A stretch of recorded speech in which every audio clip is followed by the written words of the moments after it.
Hey, what's up, y'all? Oh, my boob.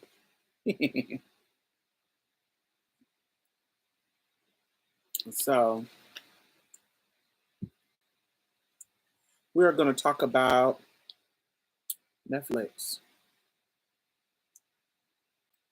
the girl who never existed. I hope y'all have watched it.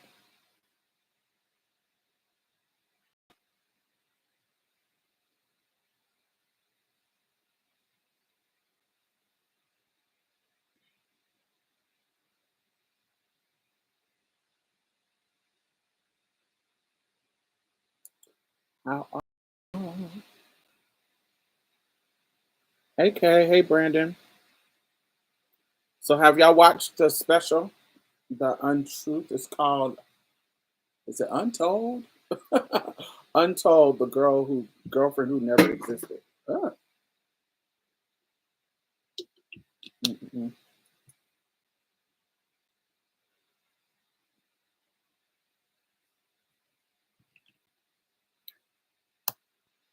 Oh, I need y'all to watch it because we got a kiki about it.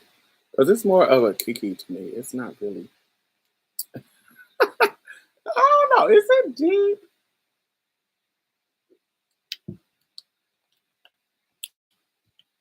Hey, Serenity.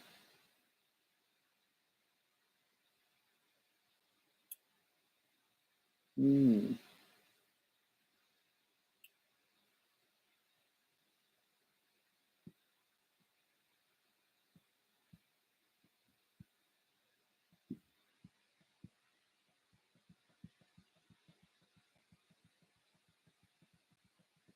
Well, I can give y'all. Let me see. Let me give y'all the backstory.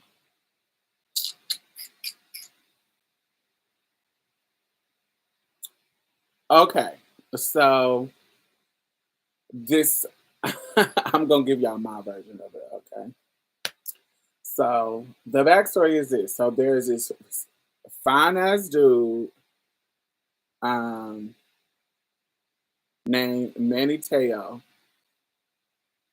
from Hawaii, and he is like a just a bomb ass football player.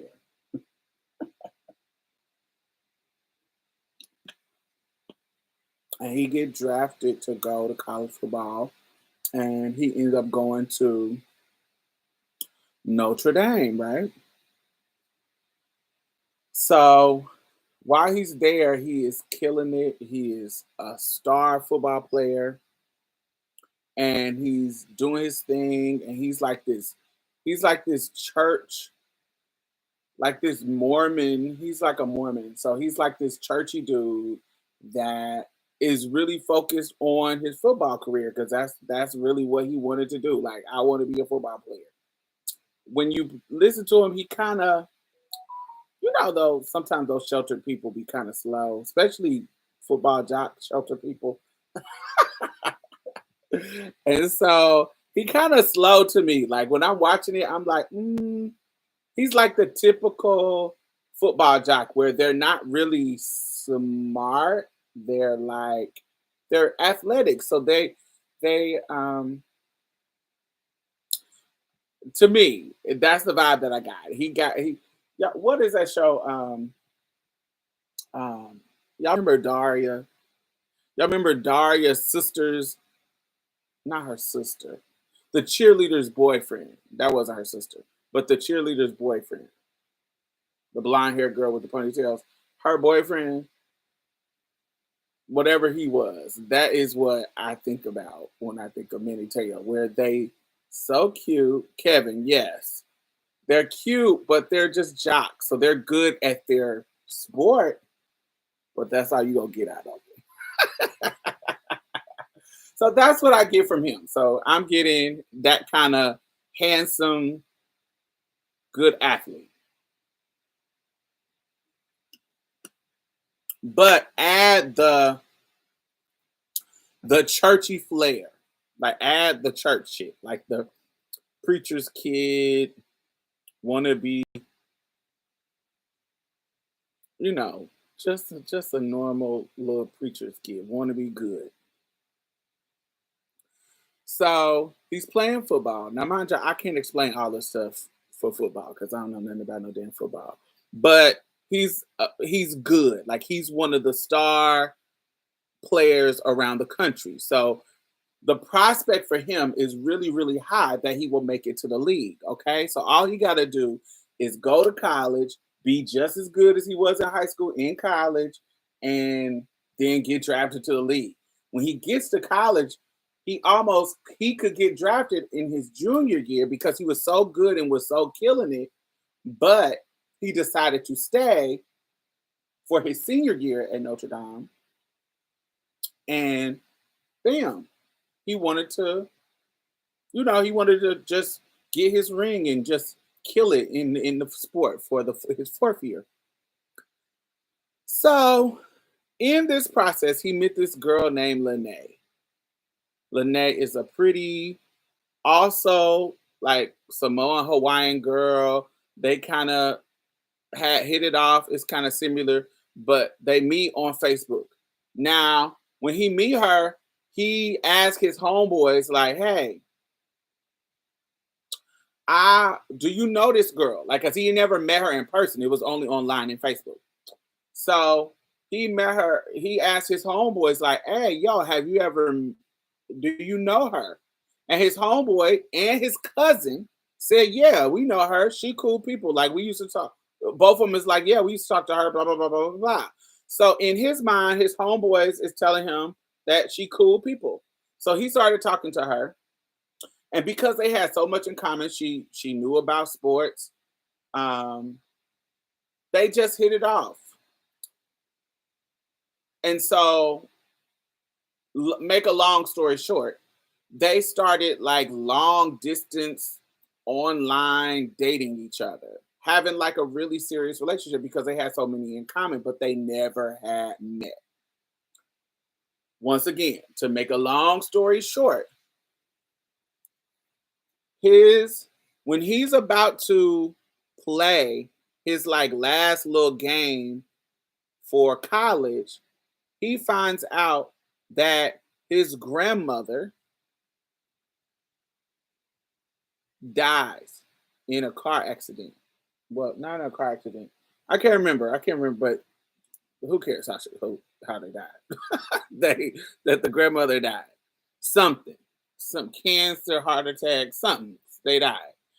But at the same exact time, his online girlfriend dies too in an accident. And I'm laughing because I know what's about to go out, but it's funny. Not them dying, but damn, he's about to do his last little game, and two of his favorite people in the world. Ouch. My fucking elbow. Ouch. Two of his favorite people in the world die. And so he comes to his game and he's telling his people that he lost his grandmother and lost his girlfriend, but he's still gonna play. And so anytime you are, so also he is, there's the, what's it called, the Heisman Trophy. Remember, I don't know shit about football, but I think this is like the highest award that you could get in college football. I think. Don't quote me. I don't know shit about football. But the Heisman Trophy is what they give to whoever is like the MVP of college football, the players. And so it is really rare. There's only a handful of people who can get this trophy, but it's really, really rare for once again, I don't know nothing about football, but it is rare for a defensive lineman to be up for the Heisman. Not Hyman. I know it's not Hyman. That's what's in your pussy to prove you're a virgin or something. Heisman. I think it's Heisman Trophy. So Heisman. So it's really rare for somebody in his position on the field to be in the running for the trophy. Okay. So it is really rare. Usually it's like the quarterback or some maybe wide receiver or something like that. But people who is actually boom, like the defensive lineman is really rare for those people to actually be in the running. But what made him be perfect for being in the running and why he got the popularity to be able to be even considered for the Heisman Trophy is because of his story. He had this clean cut brown brown kid who non-white when I say brown. This brown kid who was a church all-American kind of story for him to, like, oh my God, I come from this humble beginnings, and because I Christ, well, I don't want to say Christ. Is the Mormons follow Christ too? Anyway, whatever the Mormons follow, Christ, John Smith, whatever his name that created that religion. Um, he's like this all-American story. I'm a good boy. I don't do drugs. I don't do none of this. I just want to make my family proud and grow up, be a football player and get married and have children. And and while I have this pristine image of this perfect trajectory to come from Hawaii to Notre Dame and succeed, I also have this tragedy, my grandmother and my girlfriend being killed within the days of each other.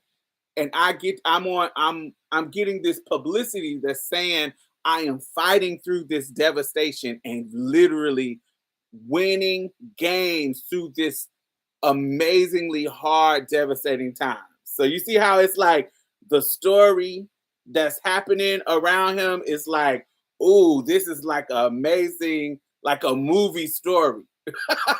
And it's almost like you need that kind of image to get to, not only do you need to play really good, but it ain't just playing. It is the story, the legend of you. Whatever the lure is of your story, you need a really exciting lore. And so he had this. So he had this exciting beginning, and now he has this tragedy that he is playing through and playing great through. And so they putting the mic in his face, and he's like, and they're like, "Oh my God, you went through this tragedy, losing your grandmother and your girlfriend. What do you want to say?" And he was like, "Oh, I'm just trying to make it through. I'm winning for them." So it's like this pull your heartstrings story. So cool. You like, oh my God, this is so adorable. This is amazing. But what people don't know is this girl that he supposedly was his girlfriend was actually not real. She was catfish.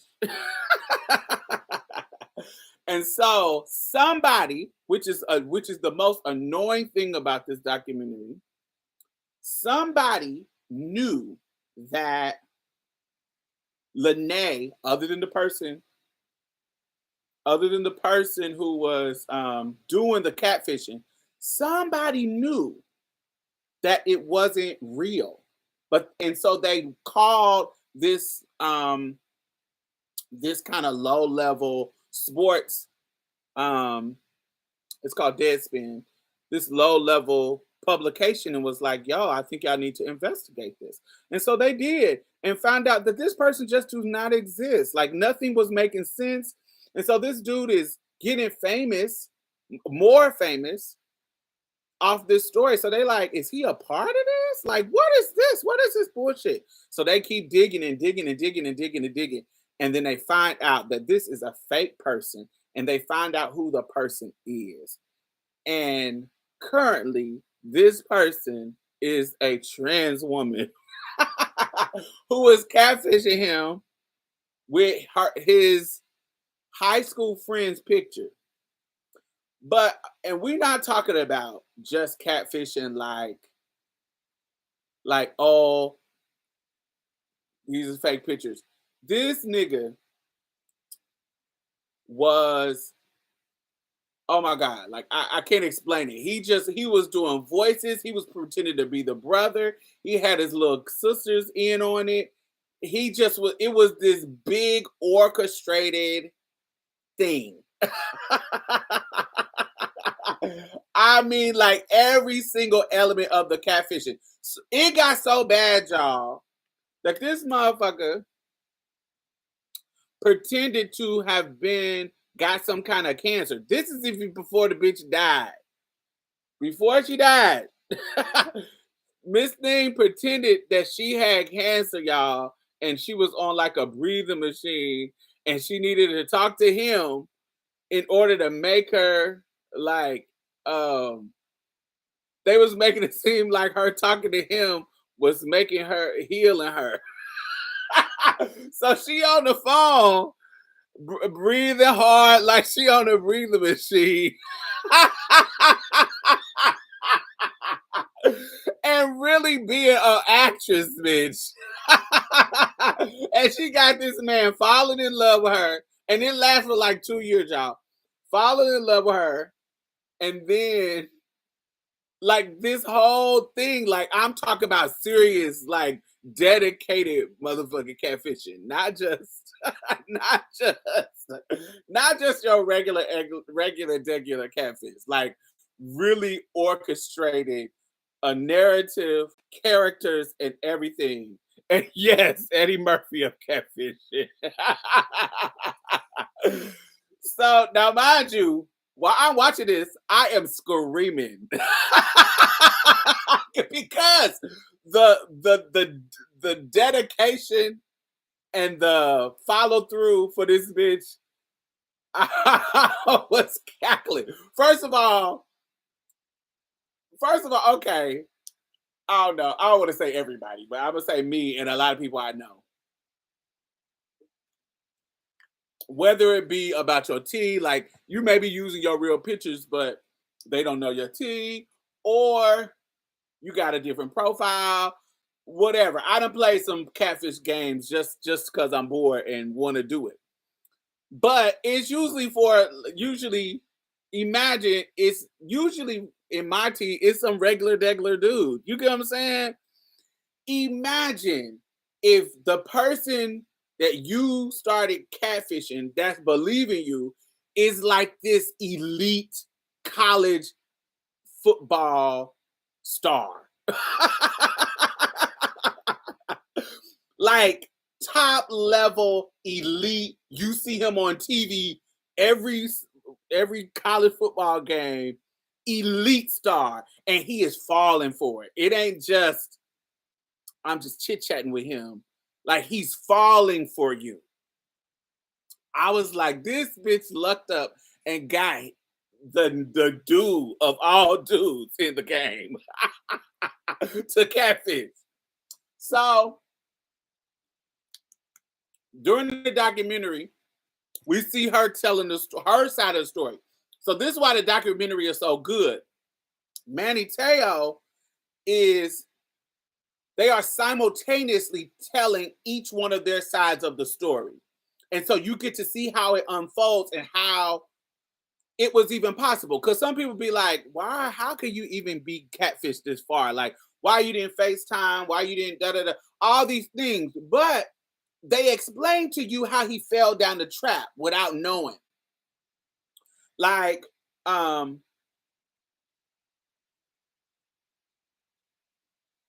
so, like for example, he asked his homeboys and he asked two people that he knew, did they know this girl? So he kind of doing his due diligence, like, yo, let me see if my homeboys know, his cousin and his homeboy. Like, do you know this chick? And both of them is like, yeah. But the reason why they're saying yeah is because they did talk to her. She done catfished all of them, but she has not technically met them. And you know how dudes just be like, yeah, I know her. If they don't talk to the girl, that's how it was. So in his mind, he's thinking, oh, my people know you. Cool. And is perfect because she's supposed to be going to Stanford and he's supposed to be going to Notre Dame. Notre Dame is like elite athlete college. Stanford is like Ivy League, you know, intellectual. um, so there's no rush in meeting. Like if they were going to the same school or if they was in the same area, there's no rush in meeting. So that's also what extends it for so long. And so she's telling how she actually did different things, how she talked to him with her fish voice, and then she'll answer the phone as her brother. And then on her catfish Facebook profile, she added herself. So she knew who was all on his friends list, her friends list. So she added her normal boy page. And because she was a boy at the time that these things was going on, but she was trying, she felt like she was trans, but she couldn't transition because of, they both come from this churchy ass, Mormon ass culture. And so transitioning just wasn't really in the cards for her at the time, how she felt. And so, so this all happens. Okay. And so he is up for grabs for the Heisman, up for grabs for being drafted. Okay. But the people that they snitched to start investigating and find out and put out this big ass story about his girlfriend being a hoax. Now, now, mind you, he doesn't think that this is a hoax. He thinks his girlfriend is dead because the what is her name?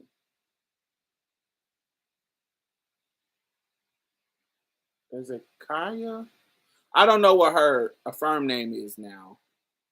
I don't know what it is, but anyway, the girl, it was a boy at first. So when it was happening, when all of this was happening, she was a boy. She hadn't transitioned yet, and so at the time, he was like, "I really need to stop doing this." Why he ended up killing her off?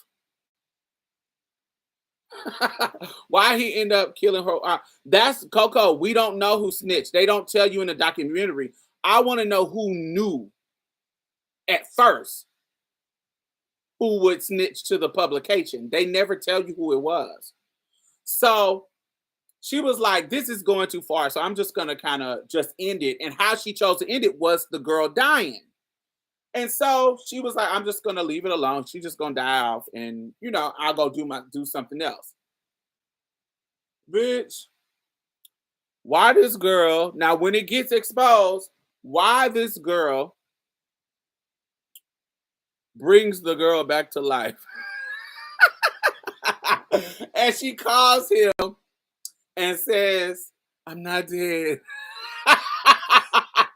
Now, mind you, if I was Manny Mateo, I can't say his name because he has a weird name. Resurrected, bitch. Jesus. Jeeziana.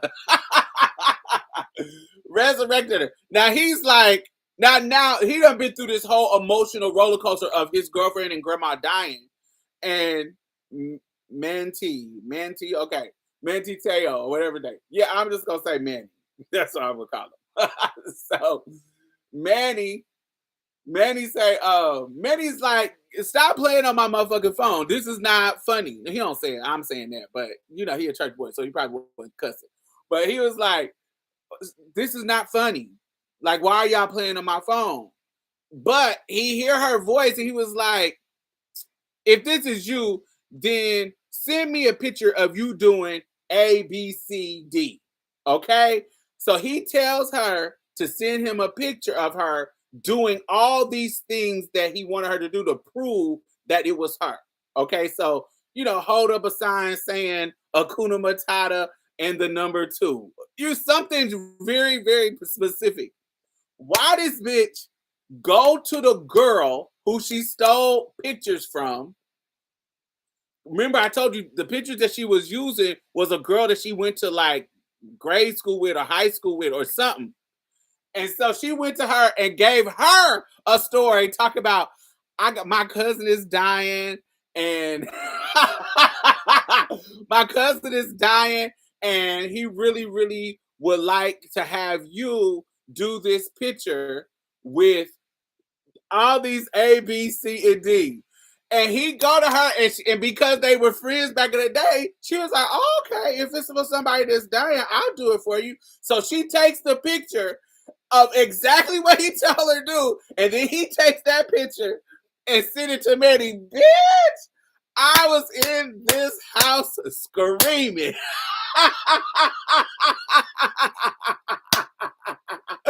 I was like, this motherfucker is dedicated, baby. Dedicated. So Manny is like, oh shit, she alive. Now remember, I told y'all I picked up that he was kind of slow.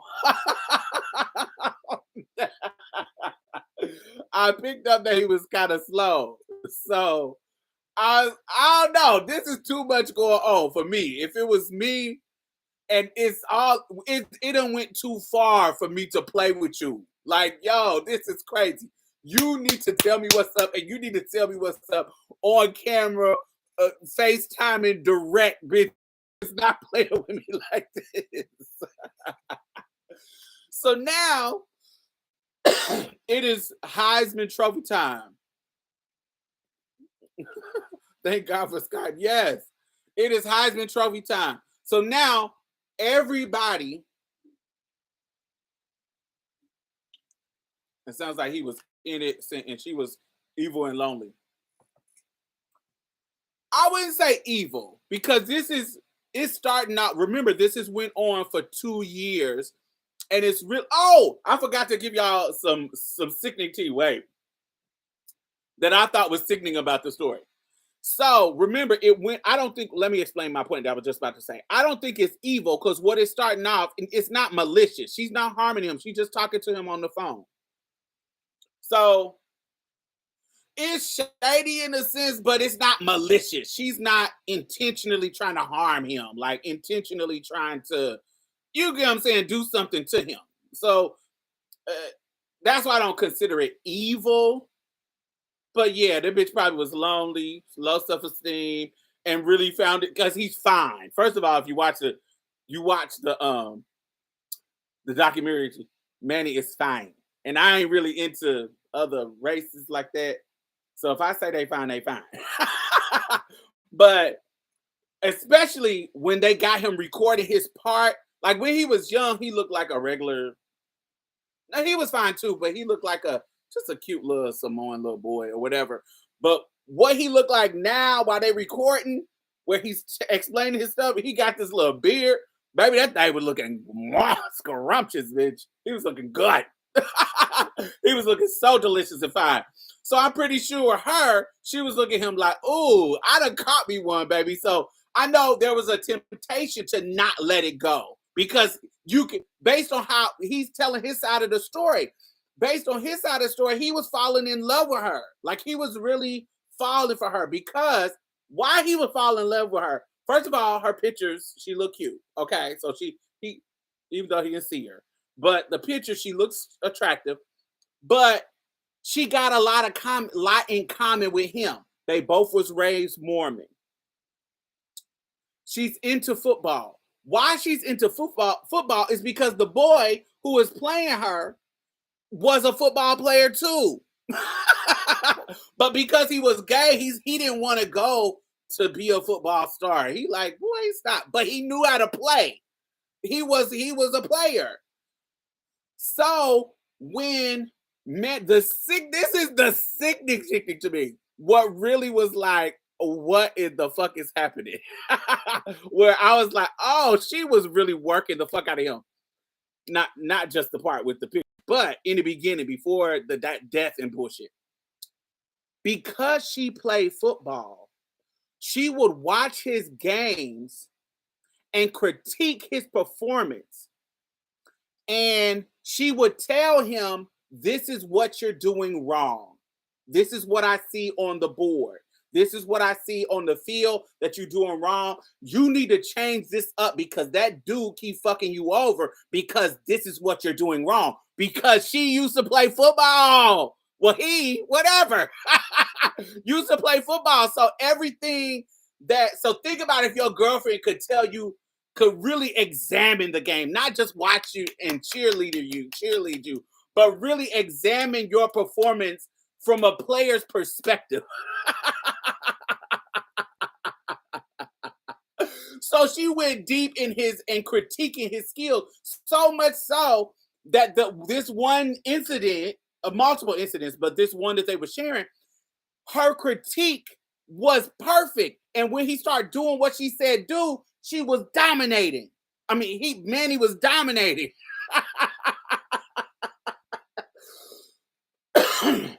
Baby. So he like, not only is she giving me she's into sports, she giving me great sports advice. She's cheering me on. She making me feel like that nigga. I'm winning. I'm already I'm getting this praise at school. I don't really want to fuck with the bitches at school because, they all on my dick anyway. I want somebody, a wholesome hometown girl.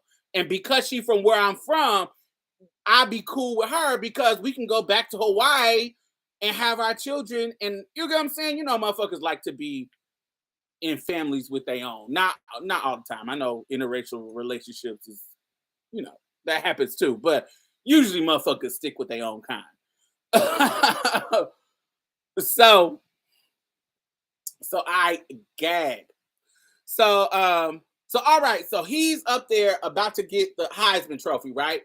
Now, mind you, they interviewing the parents and shit too. So the parents, the dad and the mom, his mom and his dad is like, oh, he never did anything wrong. He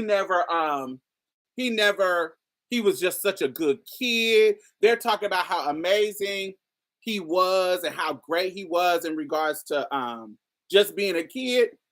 So he has been the perfect child. I say Raven must be in like back. She ain't refreshed. So I'm like, girl, you done came back to life, right? You done brought this bitch back to life in the middle of his trophy. So now, imagine his position. So now this thing has been this what is it? This story has been released that the girlfriend was a hoax.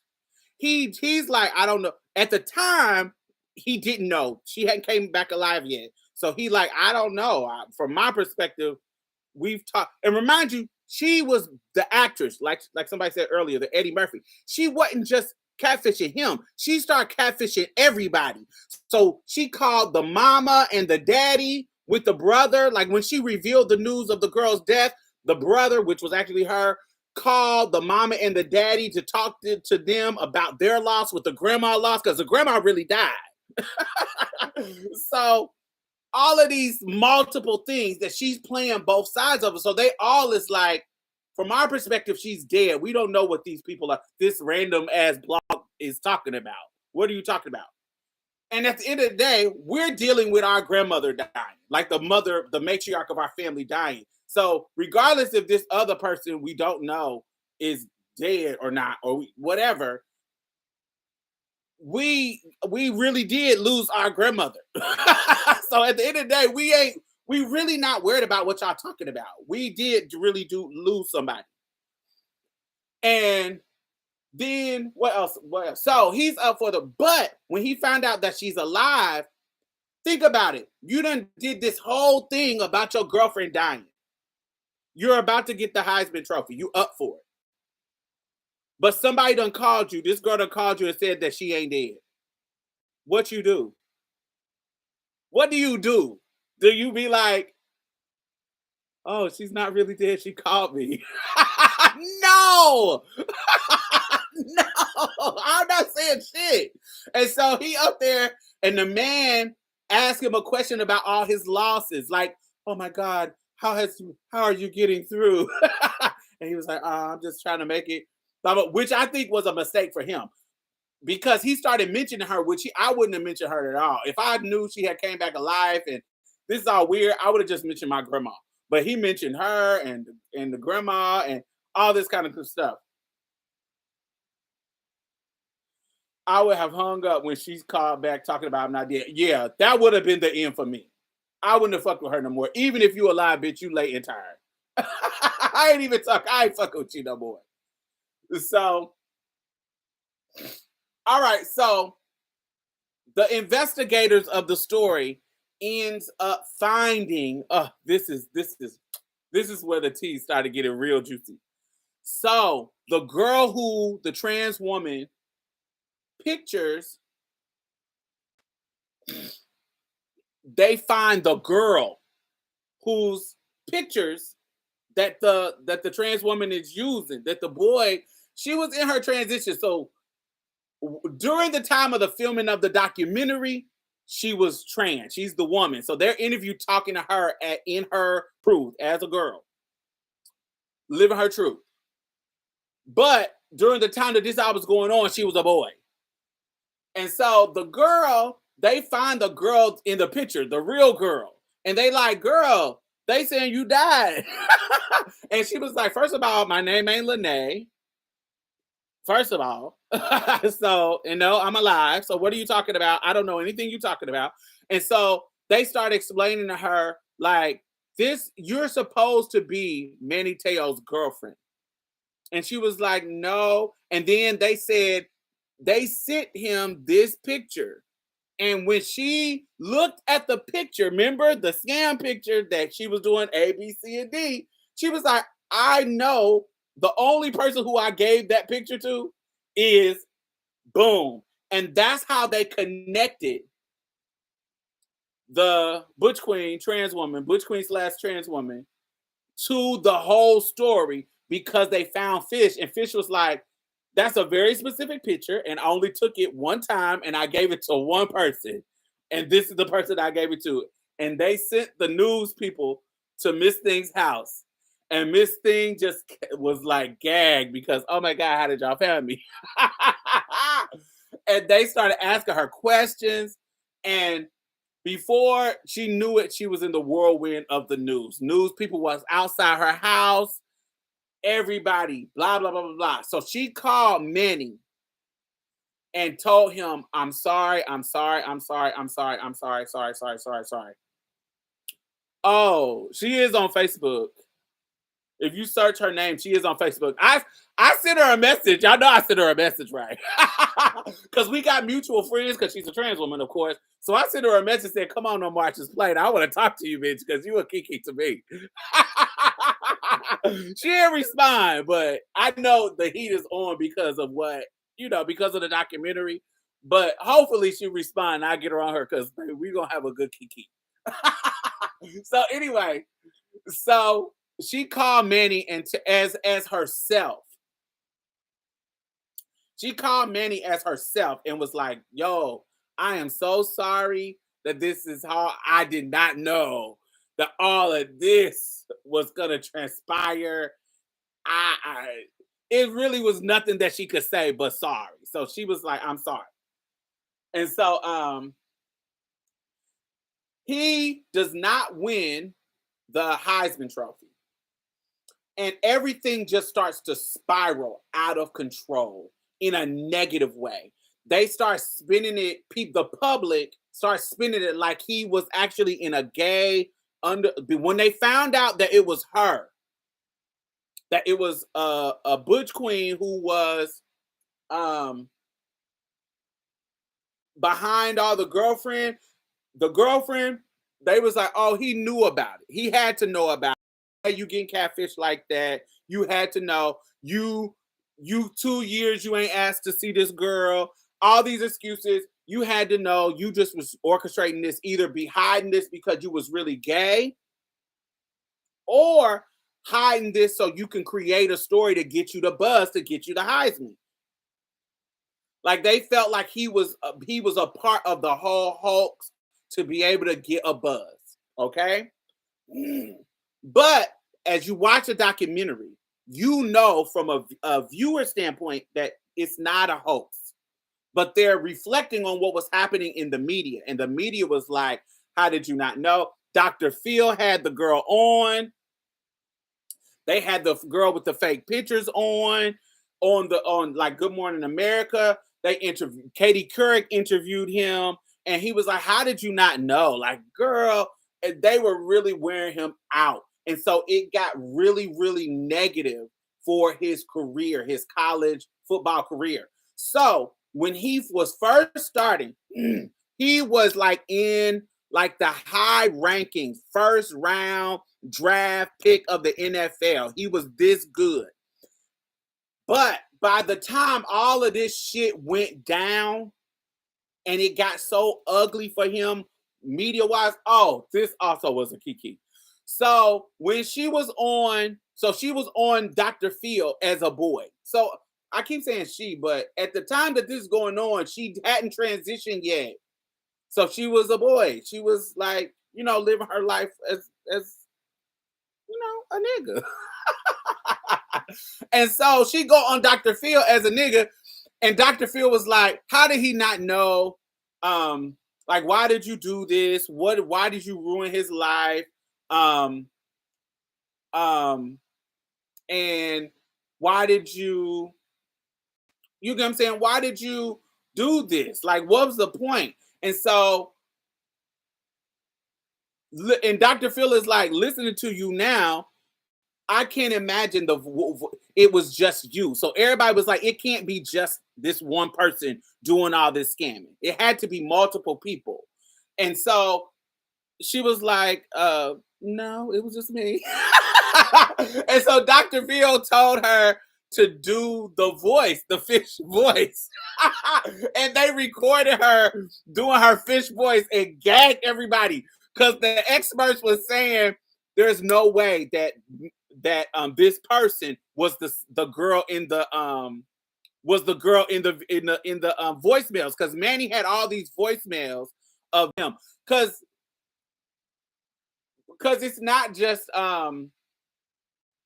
I want you to understand the depth of their relationship. I don't want you to think that this is just a surface relationship. They would be getting into it, and she would be leaving voicemails, and he would be leaving voicemails to her. They would like boyfriend and girlfriend. She'd be like, I don't want to ever talk to you again. Don't call my phone and blah, blah, blah, blah, blah, blah.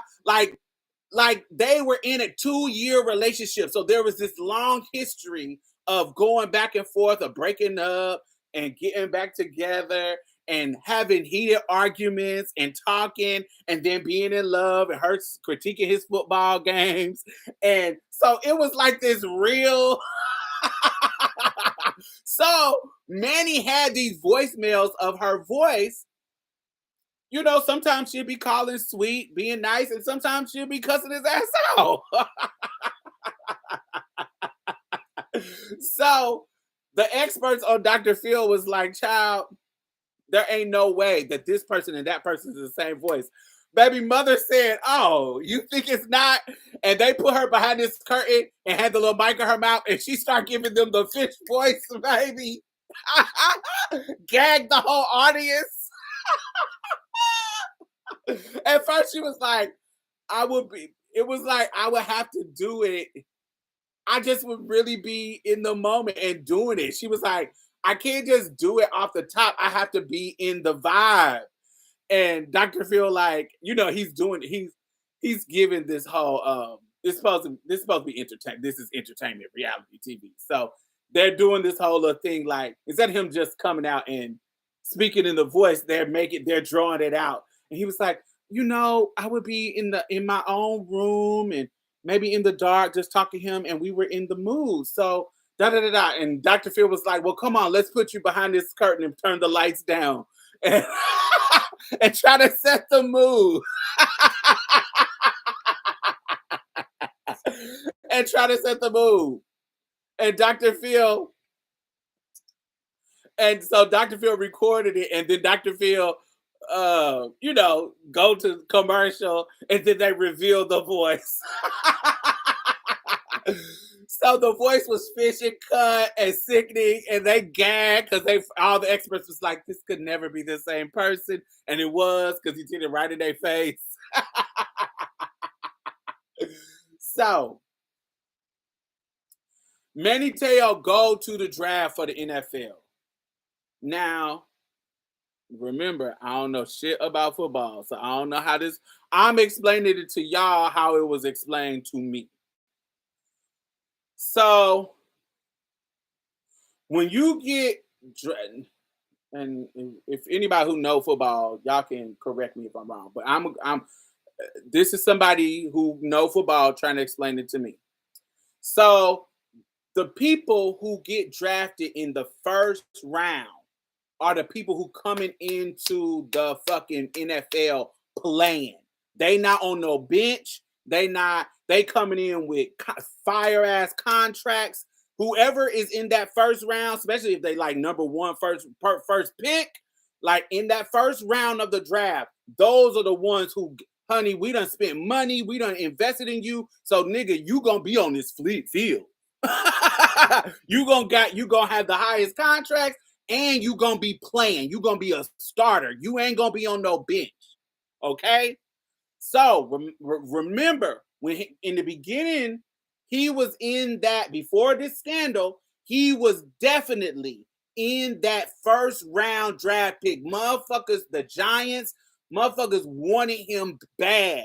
Like they wanted him because he was a good fucking defensive lineman. I don't remember what position, but whatever position he played, he was good.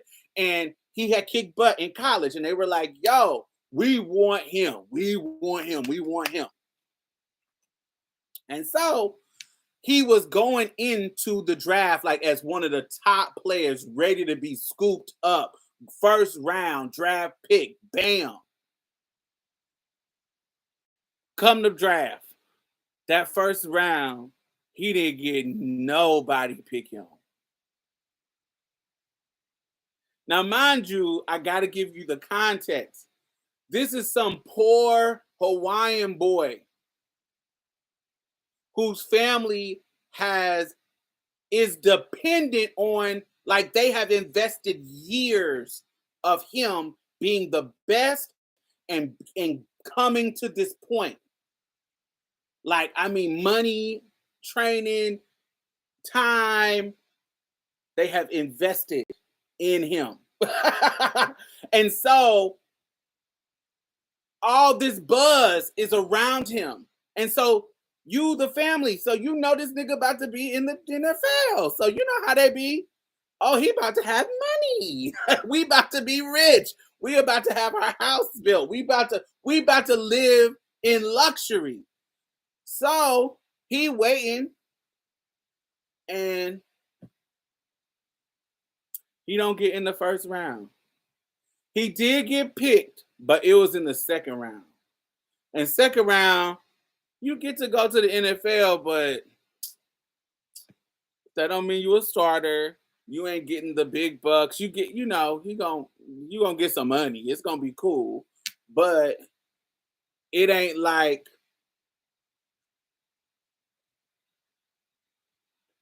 it ain't like it ain't like if you're in the first round where the coins is there.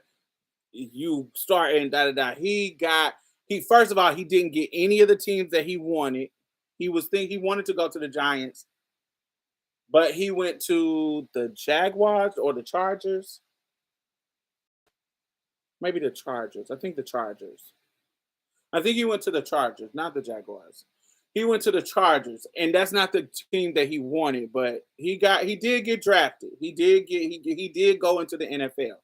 But because of this scandal, everybody was saying because of the scandal and the mess that was going on, they didn't even want to touch him.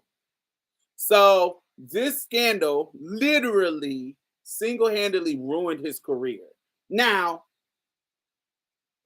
and because I'm a trans woman, I'm going to just be honest and say I'm biased.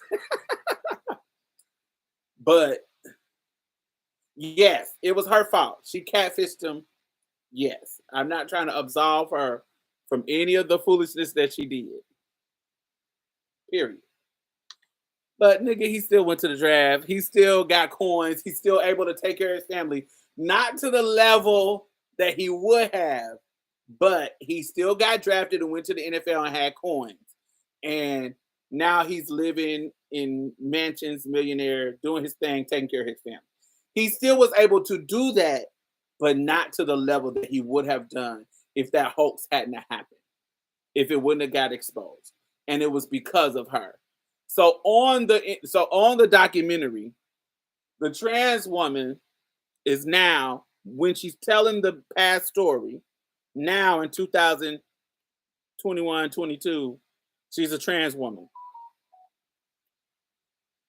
She has transitioned. She got her hair, she's transitioned. And so this is the part that I don't like. The way she is telling the story, not the actual details of the story, but why the way she is telling why she did what she did, it's almost like she is blaming her transition, which kind of pisses me off as a trans woman. And I know how people do us. They want to demonize us no matter what. And here you go, about to blame this bullshit that you did on your transness, girl. It kind of was like, girl, you are tired. Don't do this. This is tired. So what she basically was saying was, because of the strict upbringing that she was going through as she was coming up, like the rest of us, as she was coming up, she was like, because I couldn't be the girl that I was inside at the time, I was living through this character that I was creating online. I was living my girlness through Lene. So I was able to talk to boys online. I was able to be the fish that I wanted to be through her. Since I couldn't do it in my real life, I could do it through her. I could talk to the boys. And like I said earlier, if and not saying that that's not true, I hate that. I just didn't like that. That's what it is. It's not saying that that's not true. I kind of do think it's true, but and I try to be empathetic and think of myself in her position. If this is the way you are finding yourself to be free, now me as a trans woman, he is fine football player, so I get it. In that sense, if now me, how I before I actually transitioned, honey, I would just get dressed up, put my wigs on, and go sneak to the club. You know what I'm saying? I would sneak out. So that was my way of um doing it. And also, I'm an old head, so this may be out of some of y'all young folks' range, but I would be on the chat lines catfishing. I would be on the chat lines talking with boys. I remember I was in college and I was talking to this dude named Chris who didn't know my tea. And I'm talking to him, never meeting him, and really getting my life. And you know what I'm saying? With no intention of meeting, just having these amazing conversations with the boys. Um, and I wouldn't say nothing because sometimes they'll be down, but any trans woman will tell you, when you tell a boy your tea, no longer those good deep conversations stop happening. They either trying to get their dick stuck or put their dick in your booty. And that's what it goes to. You ain't getting the fish treatment no more. With the fish, they gotta act like a gentleman. Even if it's for a short time, they try to act like a gentleman. And you can stay on the phone for hours with them without it being sexual because they know the fish don't fuck with them like that. They gotta be it gotta be that kind of weird way. So and I don't care what y'all talk about. That's the real life situation. So when I was younger, sometimes it's a minute before you tell your tea because you knew as soon as you tell your tea, shit is gonna shift. Shit is gonna shift soon as you tell your tea, and that don't mean they don't fuck around with you, but how they engage with you totally changes. And this is men all across the board.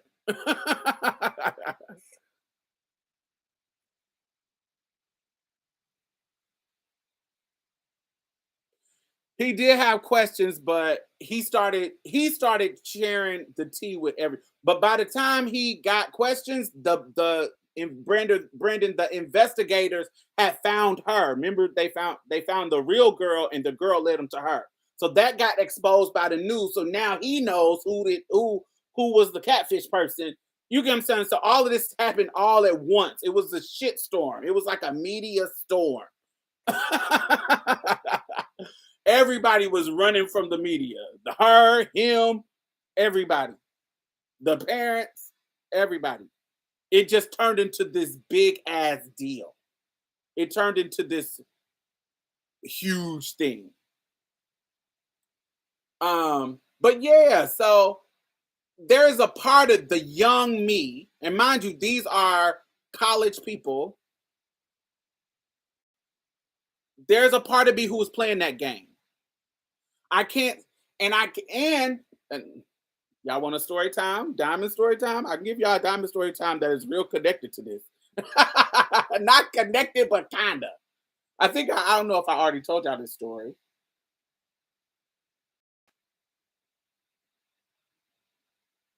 I don't think I've told y'all this story.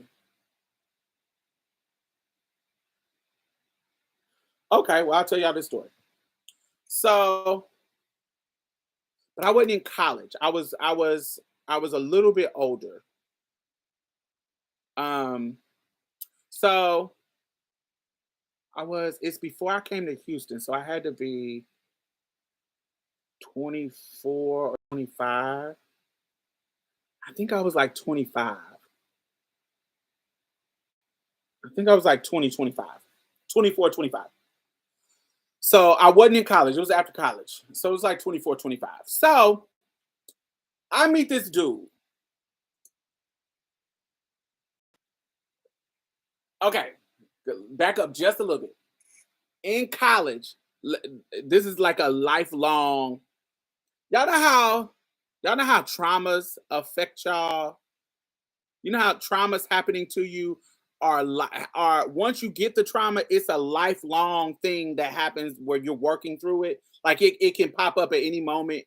Like a trauma, like something bad happening can be something that um you either, now I want to say live through, but it's something that might come up, like the issue, whatever the trauma is. I think that there are good things in your life that do the exact same thing, but just in positive ways. Okay. So, you got this harm that can affect you, but there are positive, just as impactful positive things that can affect either your self-esteem in an amazing way or something. I think that there is a opposite in the positive arena as well. I don't know what's the opposite of a trauma in a positive. Is there a word for that? They need to make a word for it. Where it's a big impactful event that happens to you, but it is a positive event. I think that there are some things in your life that affect you just like a trauma would, just positive. The first time you fall in love, yeah, I can see first time you fall in love, but I'm talking about not just the experience of a fall in love, but like a specific event, like something that's like boom, like an event. Like, like if you get raped, that's a specific trauma event. I think that there are some things that are just a specific positive event that leads to like a ripple effect of positivity. And so one of those things in college, there was this dude, and he was, if I was to describe him, he was, if you surveyed all the bitches in college and said, give me your top five, give me your top three dudes of who's the finest dudes in school. This dude, if he's not people's number one, he is definitely in their top three. Okay.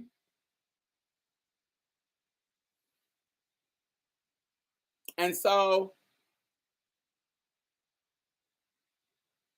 I've told y'all about him. I've said this story. I can't remember what video, but anyway, um, this dude is, and this is not the dude. I'm just giving you this experience. When I saw him in college, when I was a freshman, he was a sophomore or a junior. I can't remember. Something. He wasn't in my grade. So he either was a sophomore or a junior. I can't remember. But when I saw him, he was so fine. Body, I'm talking about body, face, mug, like everything about him. Swag was so next level fine that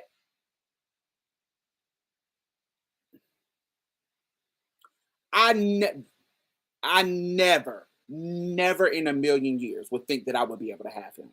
That's how fine he was. He just was somebody that I thought was out of my league.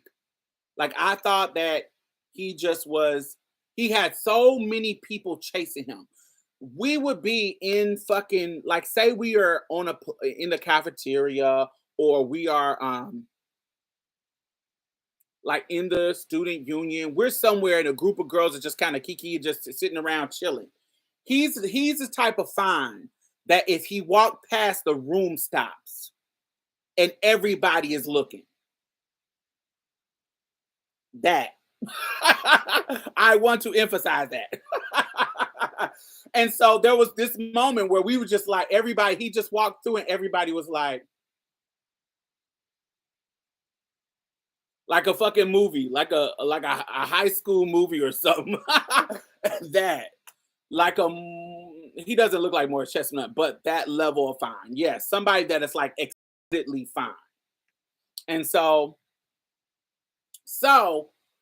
when in college, in that scenario, I end up having that boy. Long story, I done told that story before, but I end up having that boy. And with that experience, me having him, it took my confidence to astronomical levels. There's no way I can't have. So that's that experience did something to my ego that is irreplaceable, like irreparable.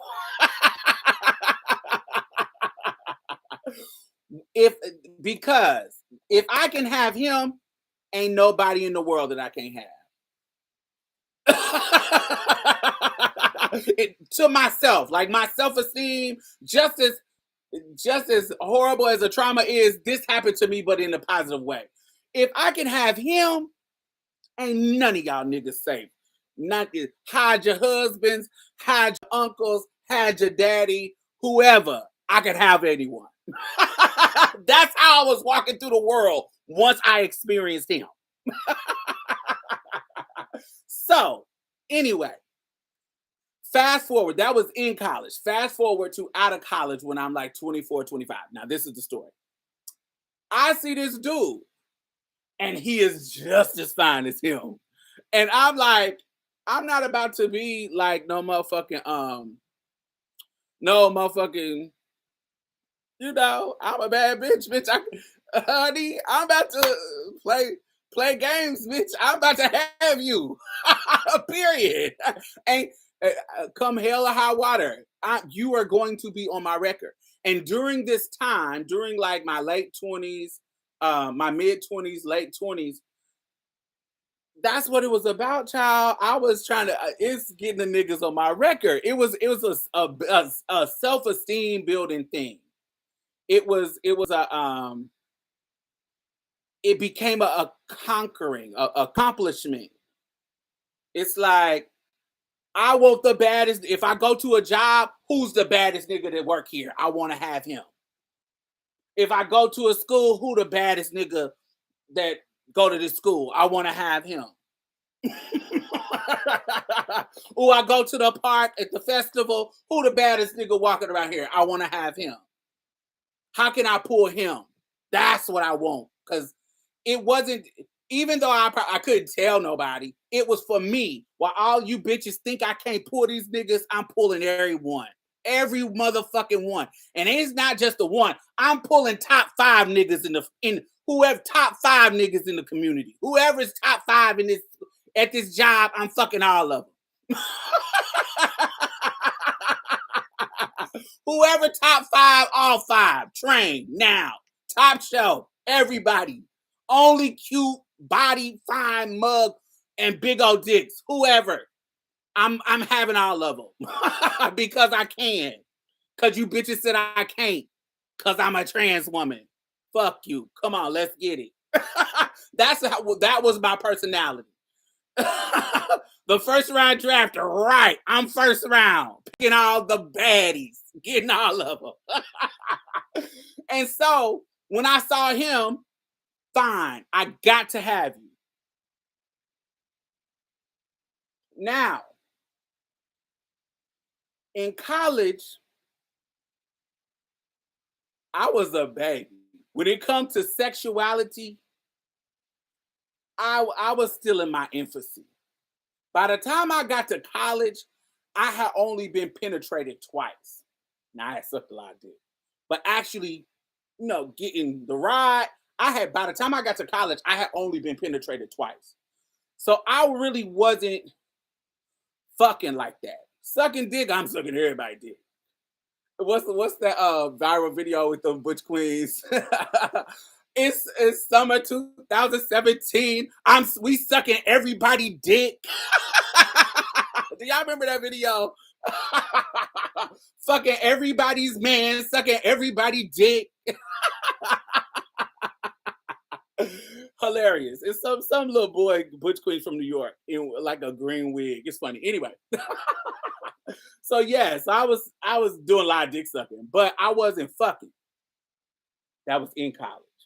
I wasn't doing too much fucking. By the time I hit 24, 25,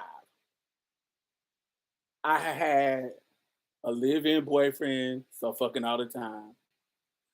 I had met my gay mom who taught me the art of trick fucking. So when you pussy stunting, trick fucking niggas, that opened up a whole different level of trade. A whole different when you ain't gotta tell a nigga your tea at all, and you can just let them fuck. Woo! That opened up a whole new game of worms. It's a whole new ball game. Before I met my gay mom, I was like, oh, you can trick them by sucking their dick, but you can't fuck them. And she said, yes, you can. Let me show you how. So I already showed y'all the pussy stunting video. That's already out. That deal. So I had gotten a new tool kit. A new tool in my box that, I ain't gotta tell you my tea, and I can just do what I do. Oh, okay. So this might be the story that I tell in that. Maybe. I can't remember. I don't know. I can't remember. But I meet him and I got to have him. He's so fucking bomb that I am not risking telling my tea so he can be like, oh, nah, that's not my thing. Nope. I'm not telling you nothing. You about to get up in this box and we about to do. We about to make this thing work. What's crazy about this dude went to Notre Dame. This dude went to Notre Dame when Manny, like 3 years before Manny. This dude, all that's happening, only difference in our situation is, of course, it didn't last 2 years because, honey, it didn't last 2 years. But the difference was I was using my real pictures. I wasn't catfishing in that sense. I wasn't catfishing in the sense of like using somebody's fake pictures. I was catfishing in the sense that he didn't know I was trans. And so, honey, I had went over there. I had got it off the first time. I had got the session off, like I trick fucked them the first time. But the The second time I went over there, the first time it was all good, baby. The second time I went over there, I guess I got too comfortable. And because I got the first one off, I was too comfortable the second one. I wasn't paying attention to everything. And honey, that nigga did a reach around on me.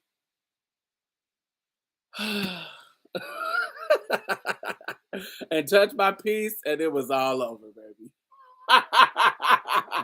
It was all over. It was late and horrible. And honey, I got up out of there real quick. Skirt. So in that situation, I when I hear in this Manny Teo story, when I hear when this all was going on and when the school, all this stuff, I was like, oh, this is what I mean. This is when I was relating to her, I was like, I understood her her even though I didn't want her to say it, I understood what she was talking about. She was living her life. All I said was, I thought he knew. My flaming ass. I said that in the car. I was already driving off. I didn't want to give him a chance to. I didn't know if he was going to be trying to twirl me. I hit it. And so, but he texted me and was like, "What the fuck was that?" And I was like, "Oh, I thought you already knew. It was on my profile." It was not.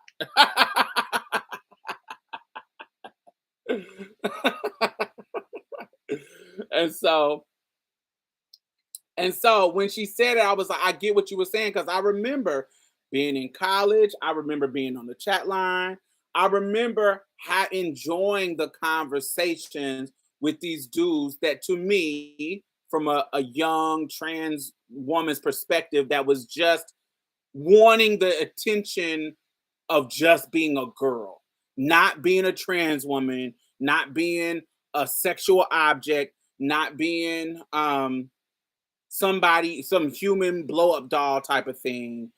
When I was younger, I couldn't appreciate. I appreciated it a little bit more when I got older, because I was more. When I got older, I was more of the conqueror. Like I was more the. I hate to say predator. I ain't never tried to have no young children. I'm talking about going after the dude. I was more of the I'm trying to conquer you. Where when I was younger, I was more of letting them try to have me. Like, never try to go after a dude and be aggressive. I'll always let them be aggressive to me. But once I got out of college, I became more of the aggressor. Like going after dudes passively aggressively. Like I'm not the type of person that I go up and be like, damn boy, you sexy. What's up with that dick?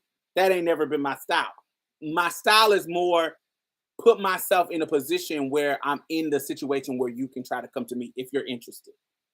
Maybe flirt a little bit, but it really is just a dance, like a put you in a position to try to holler at me, passive aggressively. Um, so when I was younger, I totally understood what she was saying. Oh, Serena lost. That sucks. That's okay. She's retiring. She's still the greatest of all time. She good. She's retiring. She old, honey. People have watched her play for decades and years now. So if you are a young person and you are playing Serena Williams, you should know all of her moves, all of her strengths, all of her what makes her the great. You have had time to examine her skill in the same way that she had time to examine the people who were older than her skill. So it's always a continuous growing and going. So yeah, she set a standard. It's only inevitable for somebody to come back and go over the standard. It's like Michael Jackson. It's only inevitable for somebody to come and do more.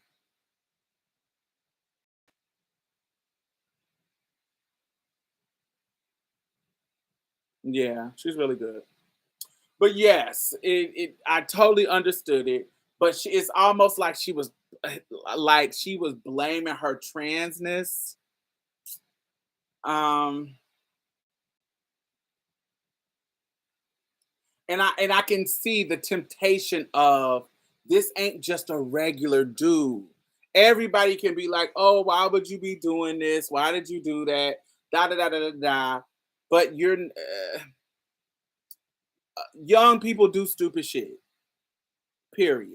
And I hate motherfuckers who act like they were above doing stupid shit. Now, yes, some scary ass motherfuckers who don't do nothing. But this boy is not only fine, he is an elite athlete. He is showing his interest to you. Like he is falling in love, talking to you on the phone all night long, all night and day, making you feel your fish, baby.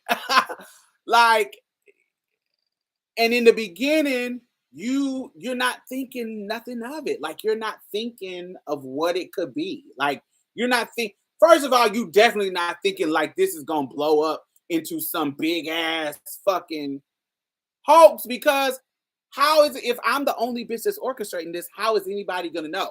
Which is why it's annoying that nobody found out who is the person who knew. It had to be one of her family members or something.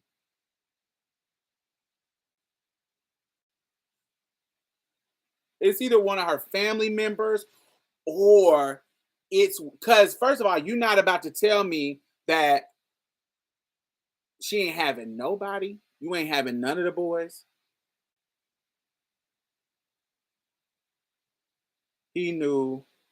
No, I don't think he knew. I don't think he knew at all. I don't think he knew. I don't think Manny knew at all. But I think somebody, I'm trying to think of who would be invested enough to hate and tell it.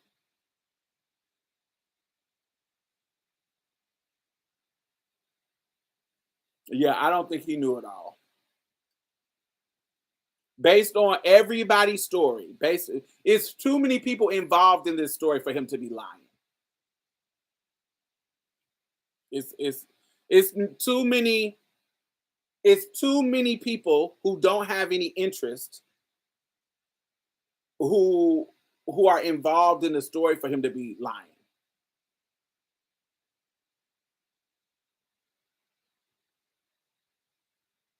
But this person wasn't trans at the time.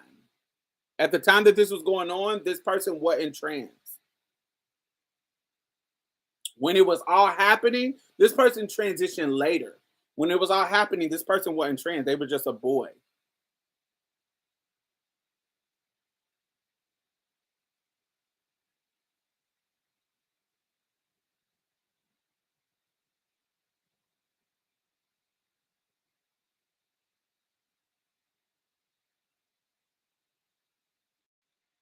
What if the real Lene clapped?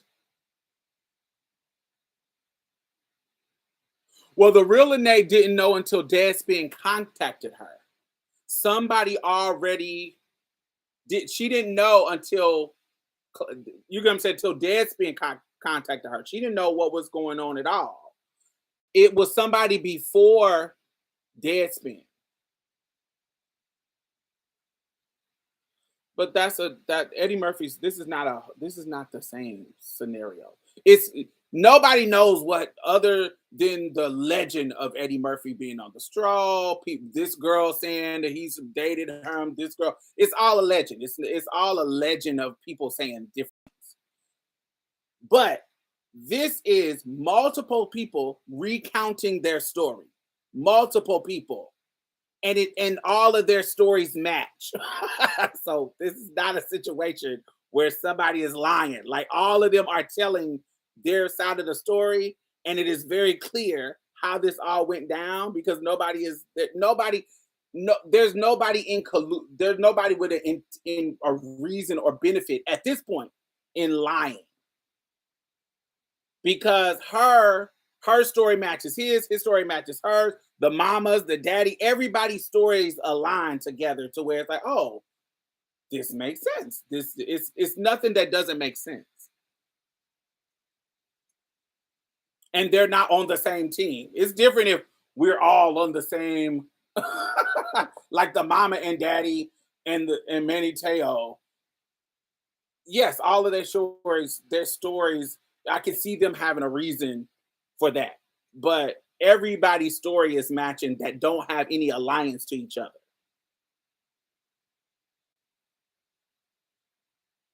Yeah, I don't think Manny knew.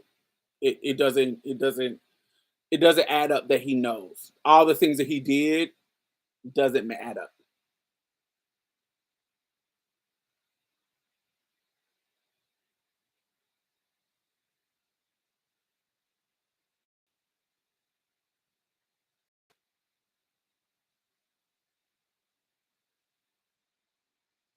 Yes, that was funny. Just the whole connection of bringing his family into it. The funny part of the breather machine, that shit was hilarious to me. Oh, I was cackling. The breather machine was hilarious. The getting the fish to send the picture, that was, I said this motherfucker is dedicated. Dedicated. And then when they were playing the voicemails of them arguing and then her being sweet in some voicemails and then her cussing his ass out in another voicemail. I was like, this bitch is dedicated, baby. Cackle, cackle, cackle, cackle, cackle, cackle. Oh, it was so funny to me. But I feel I understood her, but I still feel like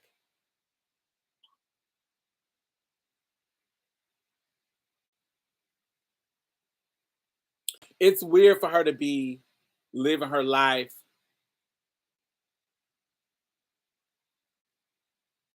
I don't know. I want to say it's weird. What do I want to say? I don't know. It's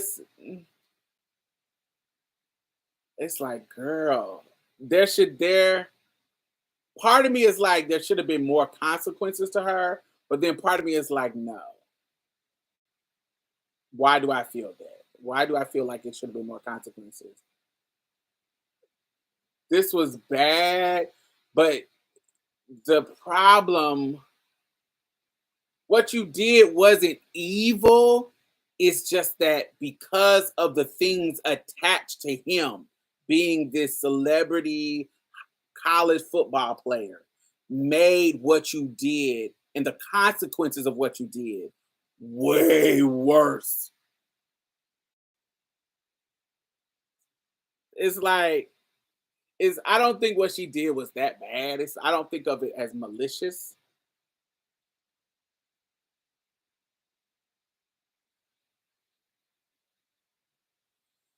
The consequences, she's still alone and he has moved on and married.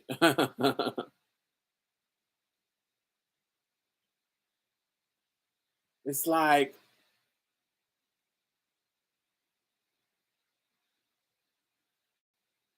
yeah, she didn't. That part of it was it was extremely bad only because of the circumstances. Yes, everybody's guilty of that, especially young. Yeah, that's the only part of when I was seeing people's response, like on Twitter and different people saying different things. I'm like, y'all acting like holier than thou.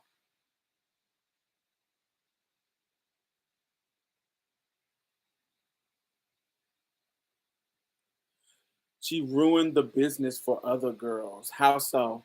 What does that mean? How did she ruin the business for other girls?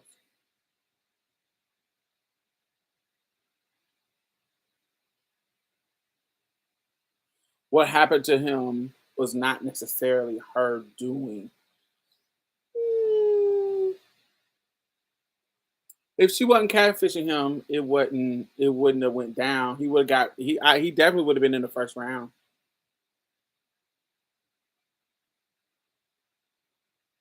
but I don't. The magnitude was out of her control. That's what I mean. Yes, she started the spark. I guess the best analogy is like, um, I'm not supposed to be firing these firecrackers because they're illegal. But girl, I got these firecrackers. They the illegal kind, but it's 4th of July, girl, and I have these firecrackers. So I blow off one. But what I don't know is I blow off one, it goes in the weeds. The this is over exaggeration, but that's how this scenario is. It goes in the weeds.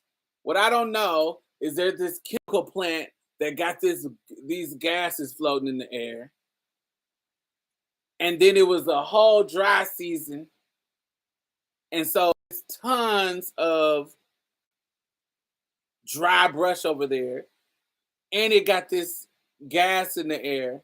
And what I don't know is that there's this car that's leaking oil, and when when the firecracker go over there, it starts the brush fire, lights the oil, blows up the car, the gas in the air blows up these trees, and boom, it's a whole California,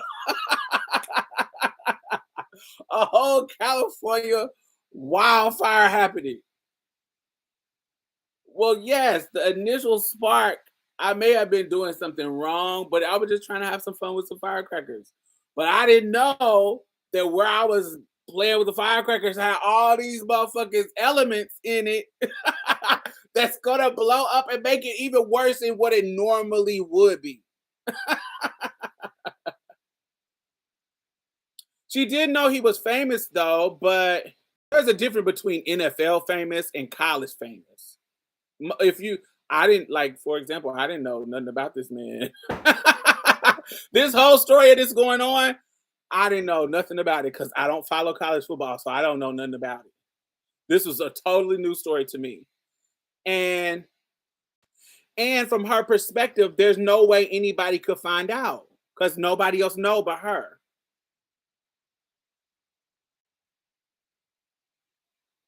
So it's like,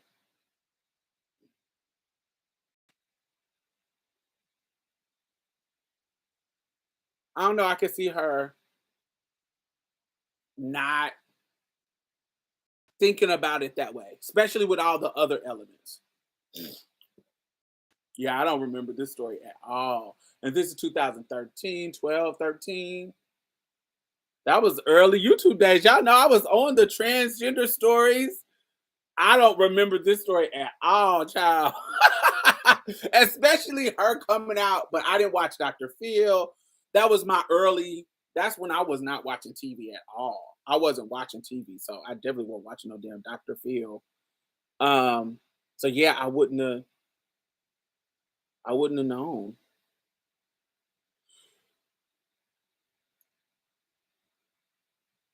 But yes, I thought that he was hilarious. I thought that the whole story was hilarious. So if you haven't watched it, check it out. It is a great story.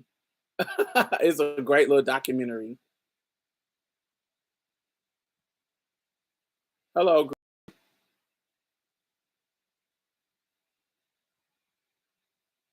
Yeah, bringing her back to life. The whole bring her back to life situation, because if she wouldn't have brought her back to life, she never would have needed that picture. If when Deadspin found the girl wouldn't know shit about that. It never would have led back to her. So she was stupid. She was being greedy. She should have left it alone. Let the girl die.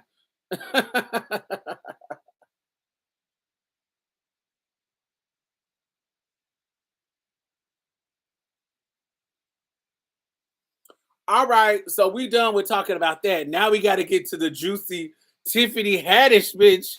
Y'all hear that, T? Woo! And Aries Spears. I know she is pissed off at Aries because because Aries was reading. Lizzo that the folks went back and got that. And said, "Oh, you want to read the fat girl? Remember this video?"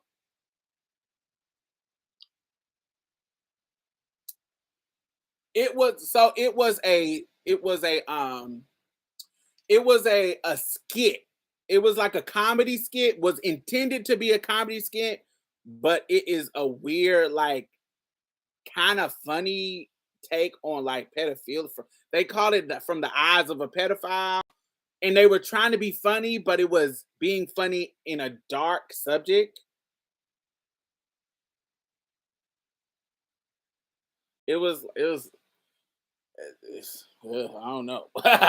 It was just too much, and the fact that it was kids in it, and it was weird. Very dark humor, yeah, but yeah, it just wasn't. I like dark humor, but that didn't seem like it was delivered well. They could have left the kids out of it. But black, yes, they could have, but it's something about it being a kid that's authentically funny. Let me give you a perfect example. This is not exactly like this, but this is a similar thing. Do y'all remember in the early 2010s there was this queer campaign that was called the Fuck Hate campaign, and it would be like it's a FK and a H8, like fuck hate, and they would have the little kids cussing saying fuck hate, and it was an anti it was like a anti-hate campaign, and they had little kids on there cussing and saying, let me see if I can find it.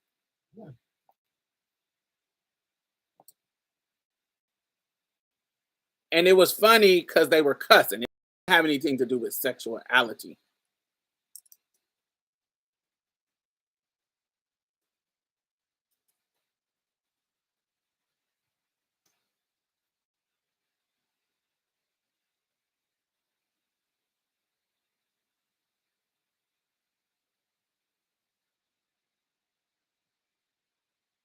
Yes, here we go. It was like no bullies.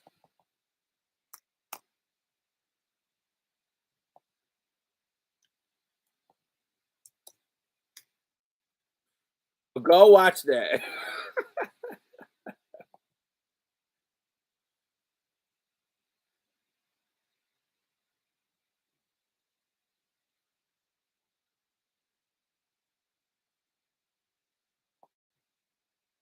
So that was like a really popular campaign, and but it was a bunch. It was adults and kids with this anti-bullying campaign called, it was the Fuck Hate campaign, and it was little kids on there cussing, and there was this big old controversy about them having them little kids on there cussing. But it's something about it being little kids, like real little kids doing it, that makes it funny.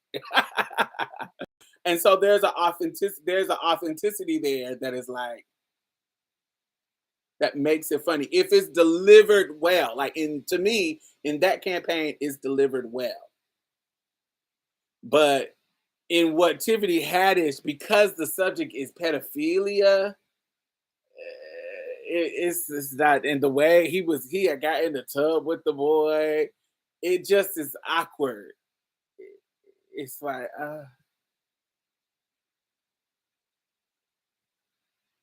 yeah, yeah. I think it's that's too much. Yeah, it was too. I think that was just too much. It was too much. Ugh. It's like, ooh, ooh, ooh. It's like, ooh, nah, this ain't gonna go over well. And it didn't. They took it down. They took it down. Funny or Die. I think that's the platform. They took it down, and Aries Spears took it down in 2018. It's been up. It's been up and floating around. So don't think it's not that. But what has happened, because Aries Spears wanted to talk shit about Lizzo, somebody who remembers the creepy ass video resurfaced it to put it out there. But they also, but it also has Tiffany Haddish connected to it too. So, honey, you catching these strays?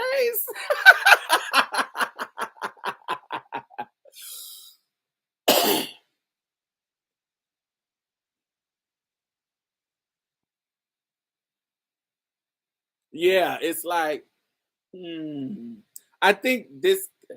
I would have to see something. I would have to. I can't think of anything now, but I know I have seen something that was delivered well in that dark humor style. I can't think of anything now, but if I think about it, I'll write it down and mention in another video. But I have seen some dark humor with that involved kids and revolved something as dark as sexuality or that. I have seen it done in a way that was funny, but that wasn't.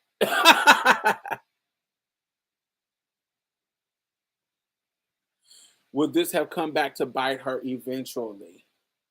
Um, I don't think so. If there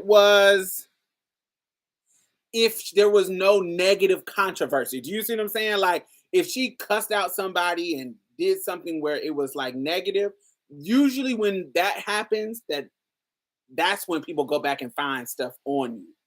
When you do something to spark them to go back and find it.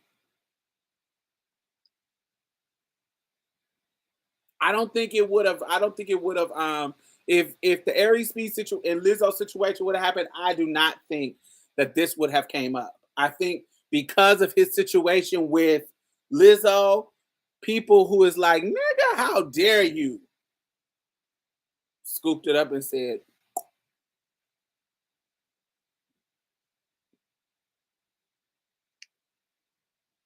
Prince Andrew's attorney. Hmm.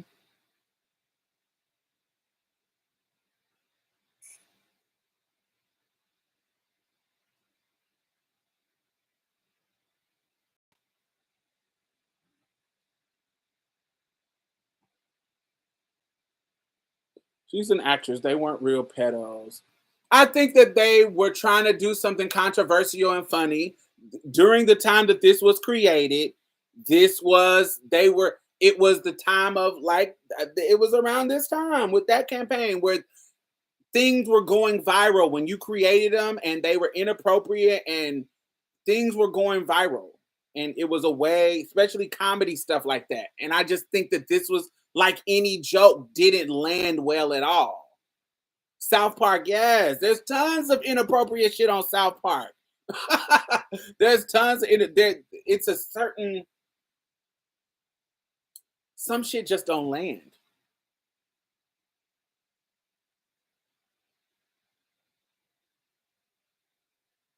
I saw the pygmies on Twitter somehow trying to blame women for his comments on Lizzo. The pygmies are incorrigible. Child, I don't know what's going on with them.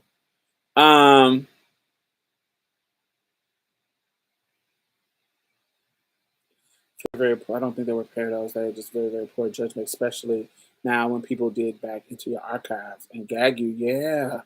Yeah, I don't think that they were pedos. I just think that this was a joke that you use children in. And in this day and age, where motherfuckers is trying to hold you accountable for the creepy bullshit with anything, any kind of creepy inappropriate shit you're doing. And there are people who are trying to get comedians to understand that everything is not funny. Just you can't throw it's just a joke at everything. We talk about that with Dave Chappelle and the trans talk. The whole it's multiple things happening culturally. We're trying to hold comedians accountable for everything ain't a fucking joke. And the Harvey Weinstein, R. Kelly, Bill Cosby, Woody Allen, all those things inappropriate, the Corey Feldman, those child star inappropriate shit, motherfuckers is like, look, y'all motherfuckers know better. In this day and age, it's not a game. In previous times, motherfuckers be like, oh, I don't even want to get involved. But now motherfuckers is getting cool points for snitching and getting involved. Where it used to be if you was a snitch, your career get fucked up. But now whistleblowers are getting love. So let me blow the whistle.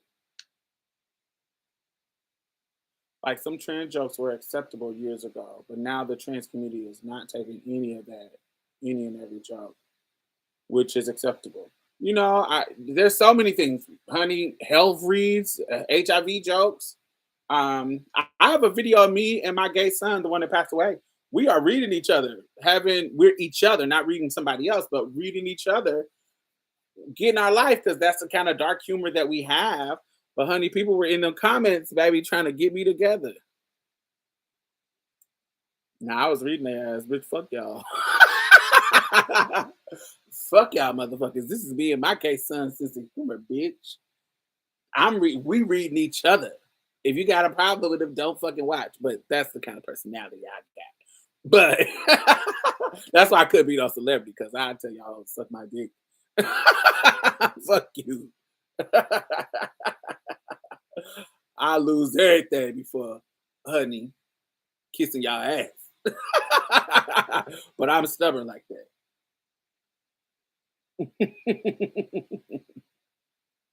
As long as I got a hole in the mouth, I'm gonna have a place to live. So cancel me. That's what I would be like if I was a celebrity. But yeah, there was a time. But I think it's okay amongst each other, but someone outside the community to tread lightly and watch your mouth. Yeah, but you're definitely a celebrity. I'm not a celebrity like that. I think my community knows me. I don't think people outside of my community, but I kind of like that. I'm not complaining, because I never would want to be a celebrity where I can't go to the store, or I'm getting doxxed and motherfuckers is trying to find my house to harass me. I don't like that. I want to be able to go to the store. I just want coins. I don't want the fame. I want the coins. I don't want the celebrity where you can't go to the store. You can't, motherfuckers is in your face with cameras. I don't want that. That sounds like following your trade. Ooh, that sounds like a prison. Everybody watching to see what trade is coming to your hotel, coming to your house, and oh no. You know, I live a discreet life. You know, I don't want them watching my trade, honey. Like, you can't have nobody. Mm-mm.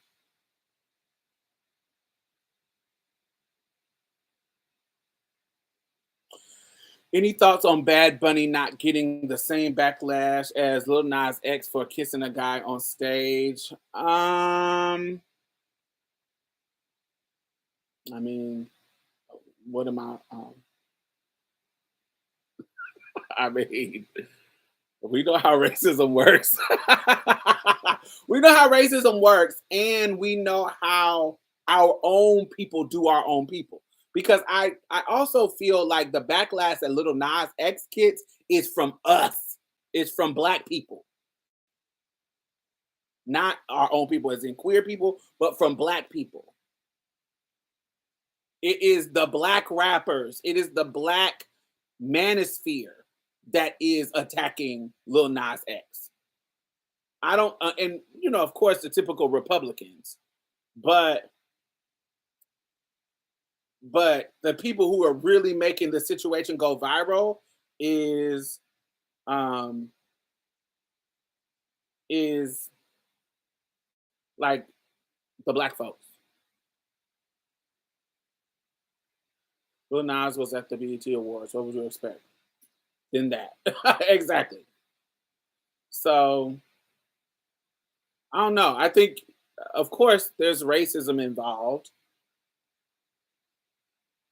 But also, it's like, how many times are we gonna see people some homo kissing, like homo kissing? Like we seen it with Madonna and Britney Spears, right? Christina Allegra.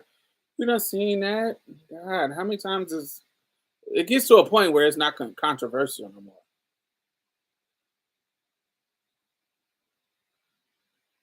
right? I don't know. It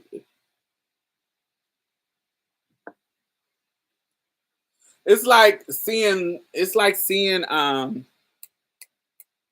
Lady Gaga in a costume,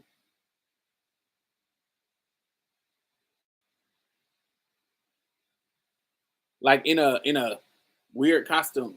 That shit gonna get old. We done seen her in so many weird costumes, meat dresses, so many weird costumes. It gets old.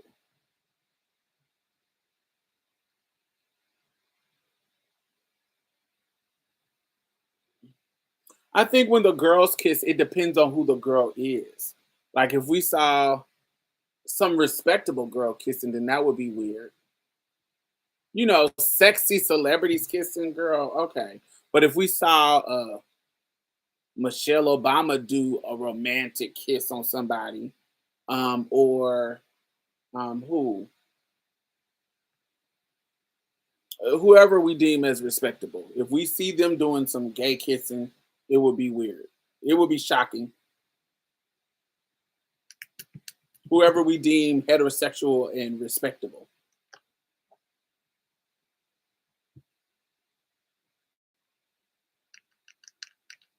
What else is going on? Bad Bunny kissing the boy on MTV Awards this weekend and ain't shocked nobody. Yeah. Mm-mm. Mm. The shock was Nicki Minaj getting a Video Vanguard Award. That should have been shocking. I'm a Nicki Minaj fan, but that was a little reachy.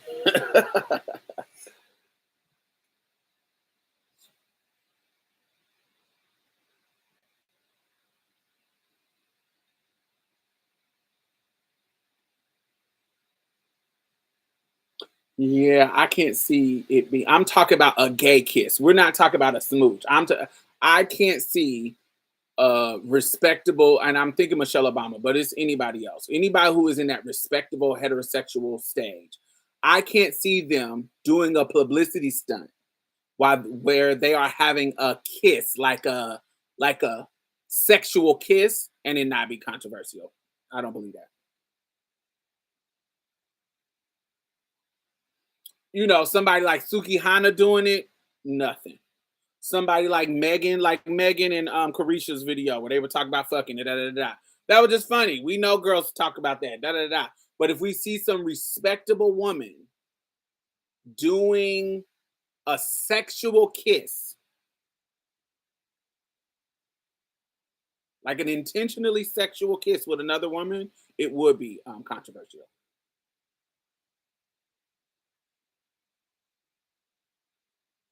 Trying to think of somebody else.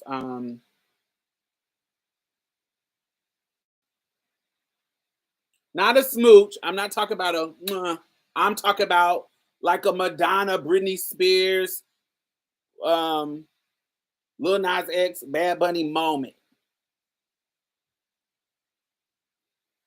I wouldn't even think if it was Taylor Swift, it would be. She'd be too naked to be respectable.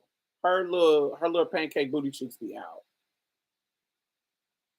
I don't know why only Michelle come to mind. Michelle, I would think Oprah, like an actual sexual kiss, sexual, not a affectionate, nice. Da, da, da. I'm talking about where they intentionally are French kitchen slapping each other down, like a Madonna, Britney Spears, Christina Aguilera moment, a kiss that is intentionally meant to be sexual and a publicity stunt. I think that would be controversial. Somehow Boosie wouldn't shock me. Uh, well, we know the men. We're talking. We know the shit. Any of the men would be shocking.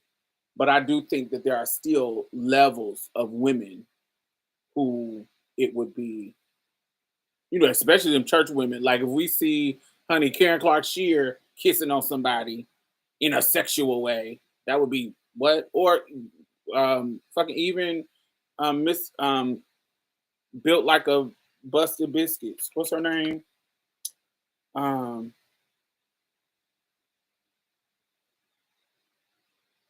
the one that's built like the hot dogs in the packet. Um Kimberell. Yeah.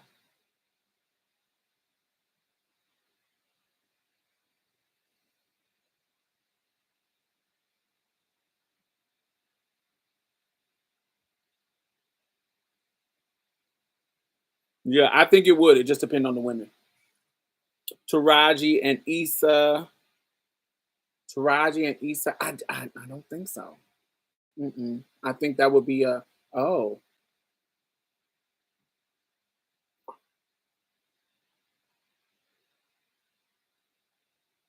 Um oh baby, them London folks would drag Megan. Yes. Them London folks wait for everything to drag Meghan Markle. But I don't think the US would. I don't think it would be a big thing in the US.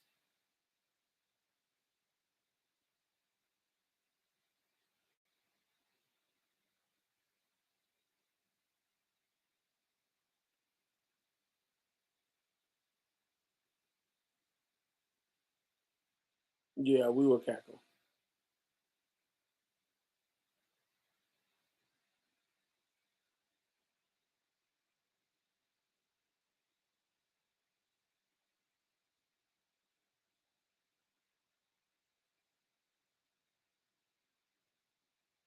I think Angela is one. Angela, if it for Angela to do some type of sexual related publicity stunt, I think that would be a gag to some people.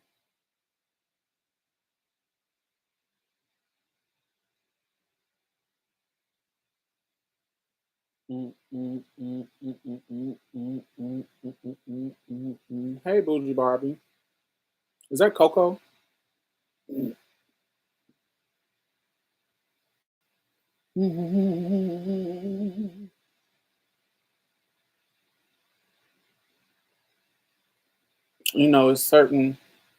It's certain women that the folks want to be straight.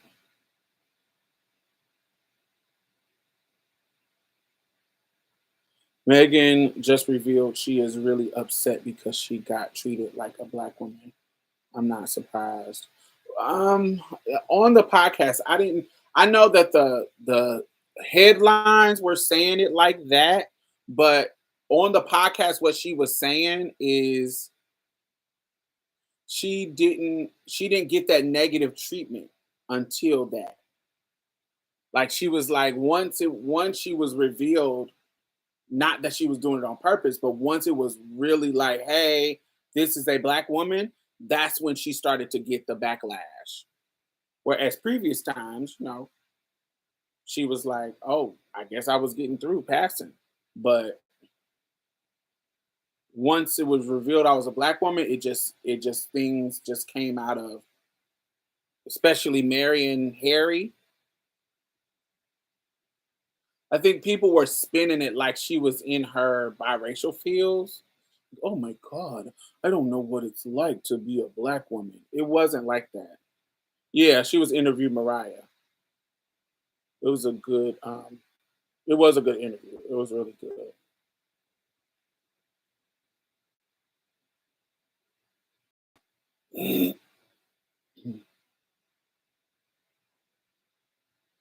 Yeah, I've never heard Meghan Markle say that.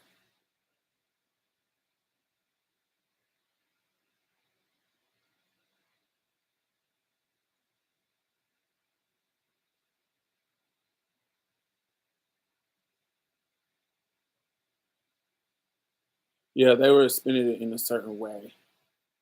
Meghan Markle got a whole black mama. If Meghan Markle had a white mother, I think that a white um I think a biracial person with a white mother has a different perspective of the world than a biracial person with a black mother. I think it is different. I think I just when I engage with them, it is a very different engagement with their identity.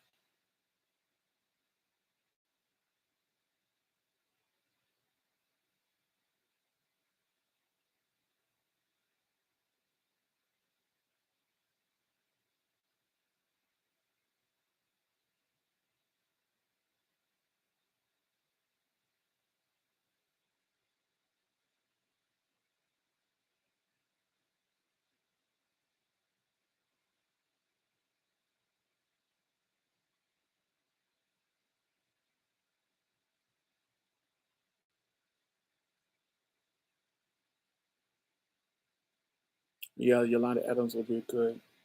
Would be a perfect example. Anybody churchy, respectable, any of that.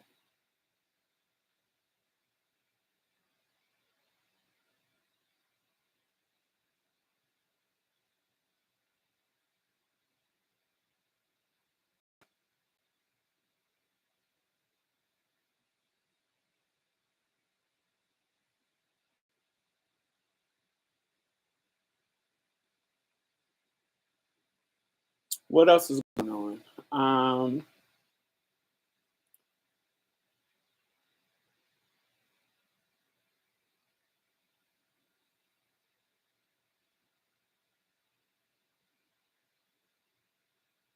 Yolanda Adams is fine, dog. Don't sleep. Why y'all keep bringing up how they look? What that got to do with being respectable? Somebody else said somebody else is fine. I think it's Angela Bassett. Like them being respectable ain't got them. Don't make them ugly. Like why y'all saying they fine though? We know they fine. What they looks got to do with them being respectable. Respectable meaning like there's a certain level of class that they subscribe to that would diminish their and if they did something out that didn't align with that, it would diminish their image.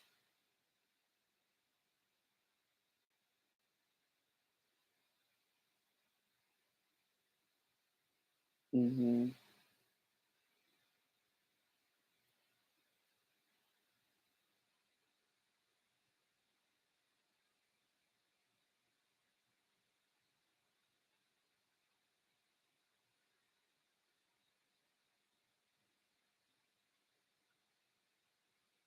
And then there's also a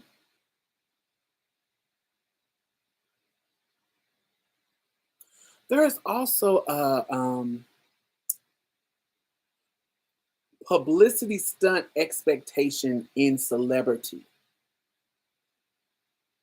Like I think that there is a in certain in certain areas of celebrity. So an entertainer who is a music star, an entertainer and a music star, like an actress, music star, I think they have a different level of freedom when it comes to publicity stunts because it's normal for them to do publicity stunts. Where if it's a church celebrity or like a politician. I don't think publicity stunts in that kind of way, like using sexuality as the publicity stunt. I don't think that's normal in church life or political life. So it would be abnormal for them to do it. Whereas certain musicians or it, I don't think it would be that controversial. Like I just don't see it being that controversial. Just because those are the type of publicity stunts that they being that area, that arena.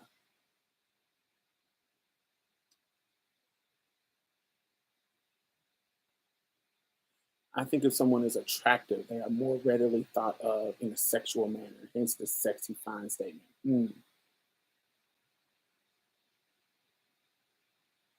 I don't know. I think some people, while they are sexually attractive, I think some people have pulled their image to a point where that doesn't diminish their respectability. Like, for example, do y'all remember the controversy of? I think this is a part of fat phobia too, or anti-blackness too. But I think about Erica from, you think, because yeah, definitely cloud chasing. Um, Erica from Mary Mary. Do y'all remember that big controversy of her in the white dress? Y'all remember that at all? So there was Erica did a promotional picture. She was fully covered. It's a long sleeve, form fitted white midi length dress, and she got on garments, so everything is just. But she looks sickening. She got this bust down, black hair. She's just standing there.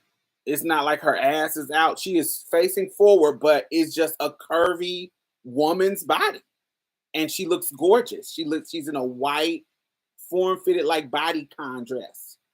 Um, my phone is too far for me to get it without getting up.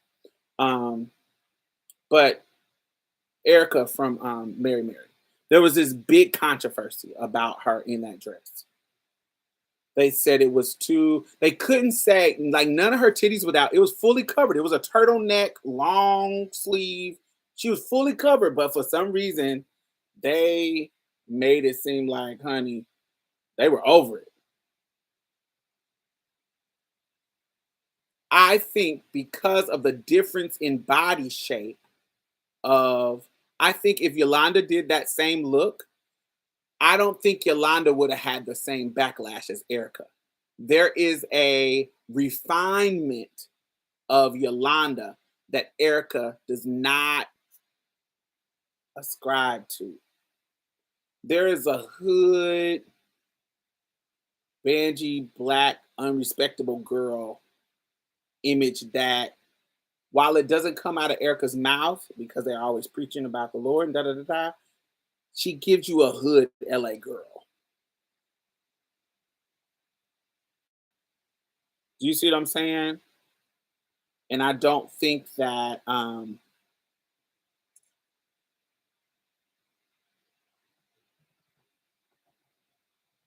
don't think it would have resonated in the same way because Yolanda be on stage with her curves out in a sickening ass dress, showing you how sickening tall and model-esque she is. Always have a she always look beat. Yolanda, to me, she always looks sickening. Um,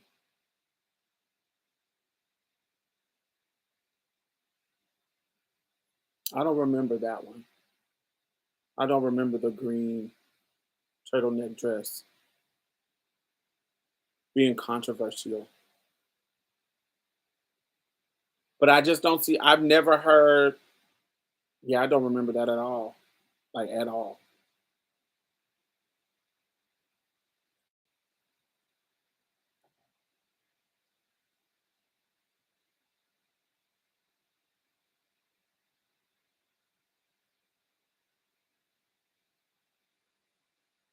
Not at one bowl of mayonnaise.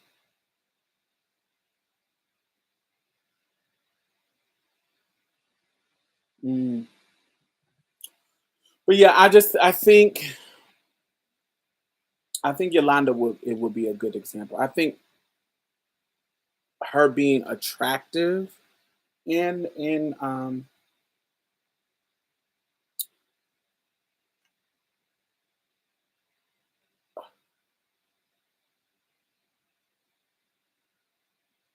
her and Angela Bassett.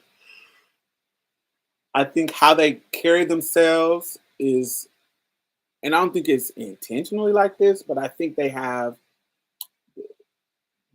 safe. They're real safe. It would surprise us if we seen Angela Bassett in some Daisy Dukes. Now, her being in a sickening gown that hugs her figure, we done seen that before. Yes, Imagine her being in some Jean Daisy Dukes, twerking with Megan Thee Stallion. That would be, what is you doing, Angela? That would be a gag to people because she's Angela Bassett. They would read it, I think. I didn't know you had beef with Foxy Giselle. Do we have beef? I didn't know we had beef either. Did we have beef? Did we?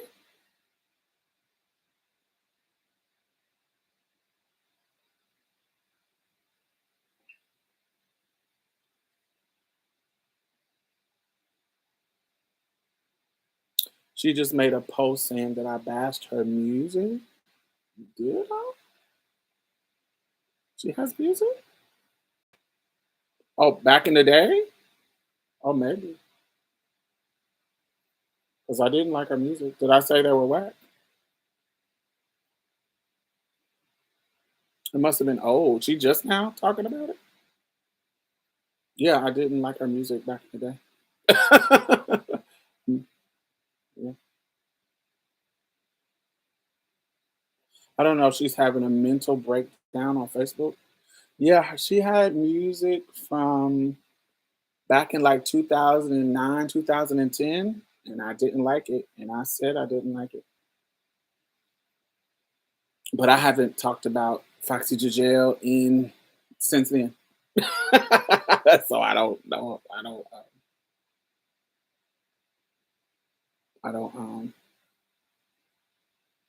I don't know. Why is she bringing it up now?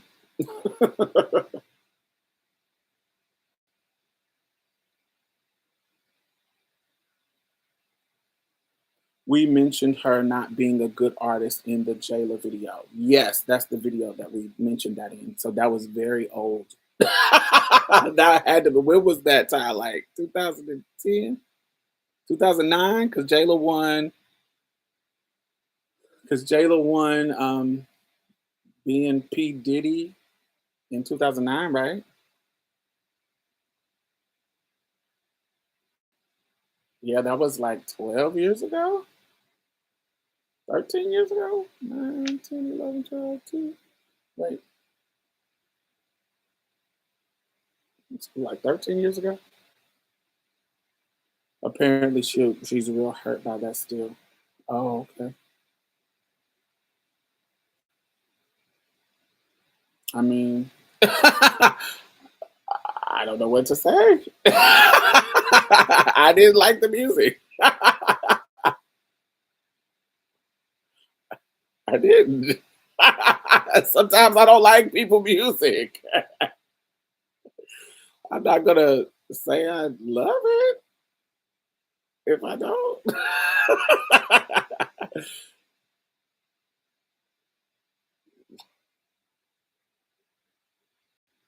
Mm.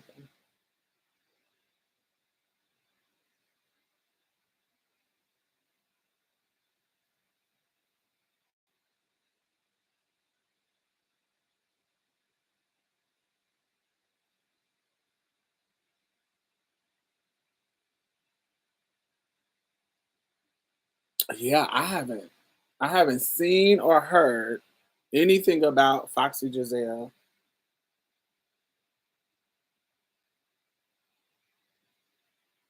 since then. Like I haven't seen or heard about Foxy Giselle since then. And I think this is around the time that they had started Tea Time with the Girls. Now, if we want to talk about that, now that is kind of a, because if I remember correctly, like if you go back to that era, anybody who knows me, Miko, and Miko, and this girl named Skylar, and this white girl named Grace, we had a blog talk radio show called Tea Time. And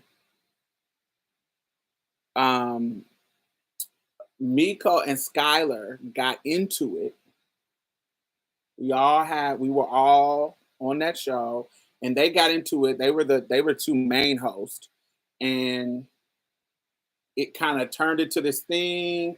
And then me and Miko, they stopped doing theirs. Me, Miko, and who else was with us? Me, Miko, and somebody else. Um, Me, Miko, and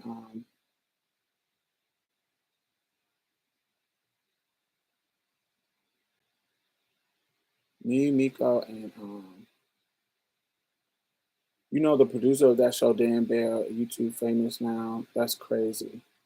Yeah, Dan Bell was one of the producers. That well, on once Grace and Skylar went on their own. Um, but once it all kind of started to dissipate, then Foxy Giselle and her little crew started to do a YouTube version of it called Tea Time. And we thought that that was weird and shady, but because we weren't still doing it, we were like, don't worry about it. And we left it alone because Miko, I don't know, Miko got locked up. I don't know what Miko did, but Miko's just randomly stopped. And so it was weird to me that they would take our name. But because we weren't doing it anymore and I was on my own YouTube shit, it really wasn't that big of a deal. But it was weird. That was weird. I remember that. But her music, I, I think the only time that I publicly talked about her music was on, I think, In Trans Heart video. But we were sharing our thoughts about trans artists. And in that video, we were sharing people that we liked and people that we didn't like. And she just fell on the side of we didn't like the music. It was kind of corny. It was kind of whack to me. Not kind of whack, it was whack to me.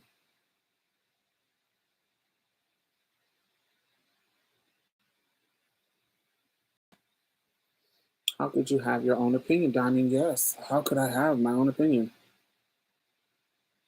And why are you talking about it 12 years later, child?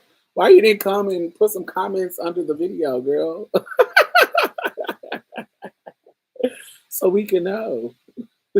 Not that it would have made a difference, but why are you? Well, how did I even come up on your live in 2022?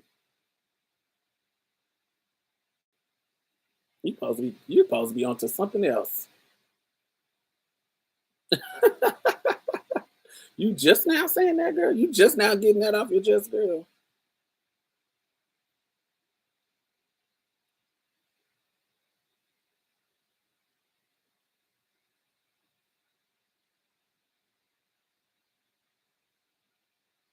She wanted to be messy. Okay.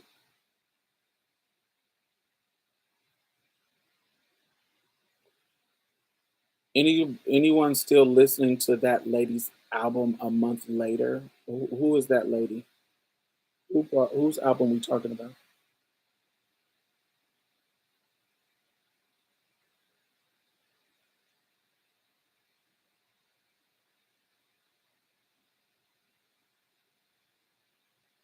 I know we ain't talking about Beyonce because Beyonce's still on heavy rotation in this house. Still on heavy rotation, baby.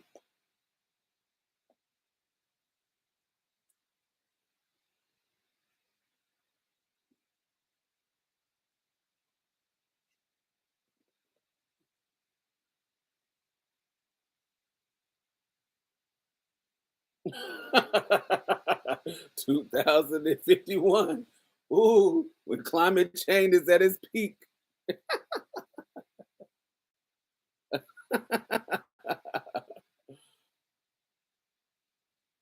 Yes, honey.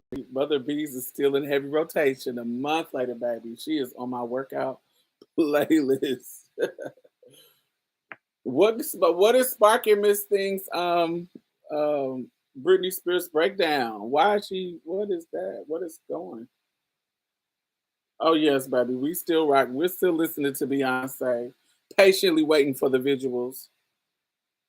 She's in my daily affirmation. Soul liberation. Yes. Renaissance's Bible. Book of the afterlife, baby. Yes. She is my workout. B is a yacht, and we are on the corner like friends waiting on these visuals. Right.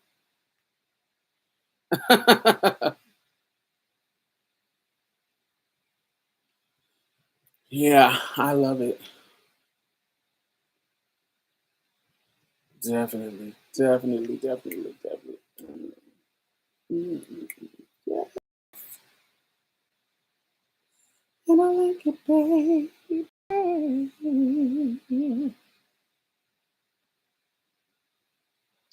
Brittany said Kevin ain't had a job in 15 years. Off of her name. Kevin Federline, girl, get out of here. You done turned that lady's kids against her while she was in that conservatorship. You late fool after you done sent her crazy. He is tired.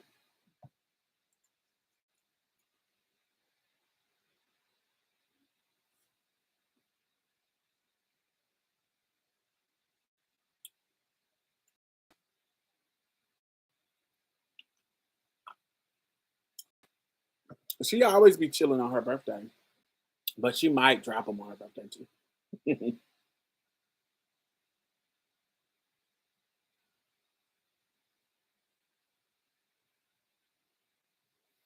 My thing is, you putting out a recording of them, but my thing is, honey, any mother will tell you, honey, her kids have some bad days, honey. Where my kids is bad and don't like me today, honey.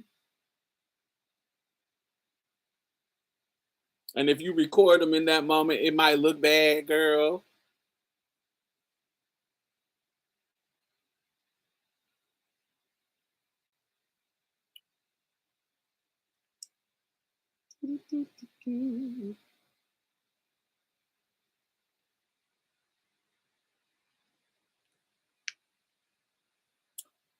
But this weekend and on Sunday, I was at the Riot Party, and we had a tons of speaking of musical artists that I actually like.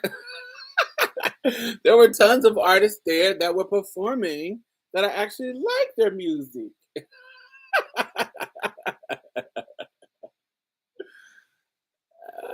So make sure y'all check out that show list. It was live performances, and people were wearing that mic out. It was love. I was the host with Ian. What is Ian's last name? I don't even remember. Ian, and then at the latter half of the show, Madison came out and did a little set and finished the show off hosting it with us. We had a great time. I can't wait till y'all see the videos. Um, Also, my documentary that is hosted by me and Tony Porter, who is the executive director of um, A Call to Men, and it features Ty. It features Brianna McCree and Brianna Jenkins and Troy Kennedy, and I can't remember the other two stray men's name. But yes, documentary of cis men, black cis men, and black trans women coming together, having conversations about violence um, against trans women. I did a documentary last October. We actually got picked up by the LGBT festival in Atlanta, and they will be um, showcasing it on September the 26th in Atlanta. So I will be there in Atlanta to do a panel about the film. So that'll be the first time that it will be actually out. We will be playing it at BTAC Black Trans Advocacy Conference. Um, we're having an issue with getting it into LGBT festivals. Yes, of course, LGBT, but women's film festival and men, um, and not men, and black festivals, they not fucking with it. If it's women's festivals or black festivals, not fucking with it. LGBT festivals, yes, we've been getting picked up by those, a lot of interest from those, which is, I guess, to be expected. I just wanted more um, black festivals, and I wanted more women festivals to be interested. And it seems like they like, we don't know if we want that. So, can we pay to stream it? It is not on any platform to stream yet.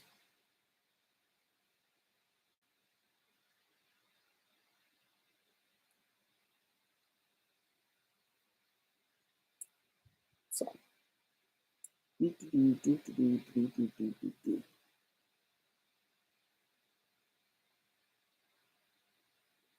but yeah, it premieres at the festival in Atlanta. If you go to a call to men,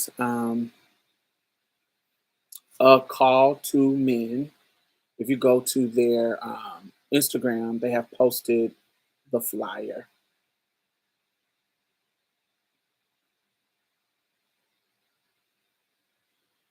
And it's really not even a shocking, we're not doing anything shocking. It's really just a sit down conversation with 8 people talking about the discussion of 3 cis men and 3 trans women having the discussion of why, you know, what's the fucking issue, basically.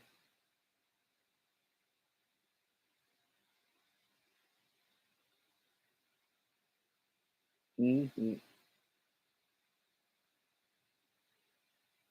Yes, but if you are in Atlanta, you can come to the festival and see it with me. Um, there is a event in California. I have so much stuff going on, so my brain is not registering everything. I got this from this last quarter. Is it the last 2 quarters?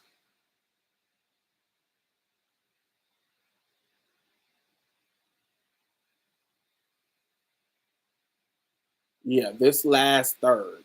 I guess this third. This last third of the year is about to be crazy, crazy busy. I have signed a consulting deal with the Insider, and they got a big project happening. Um, that's gonna be so good. I can't wait till y'all see it. We are getting it all together now. Um, that I I'm I'm traveling. I am going to Hawaii, the Maldives, Puerto Rico, and Egypt, all in this 4 months. Hawaii is a retreat of trans women and cis women where we are going to be recording there and having some great discussions. Puerto Rico is the harm reduction conference that is centered around sex workers and drug abuse. That conference is in Puerto Rico. Um, my gay mother, her 50th birthday is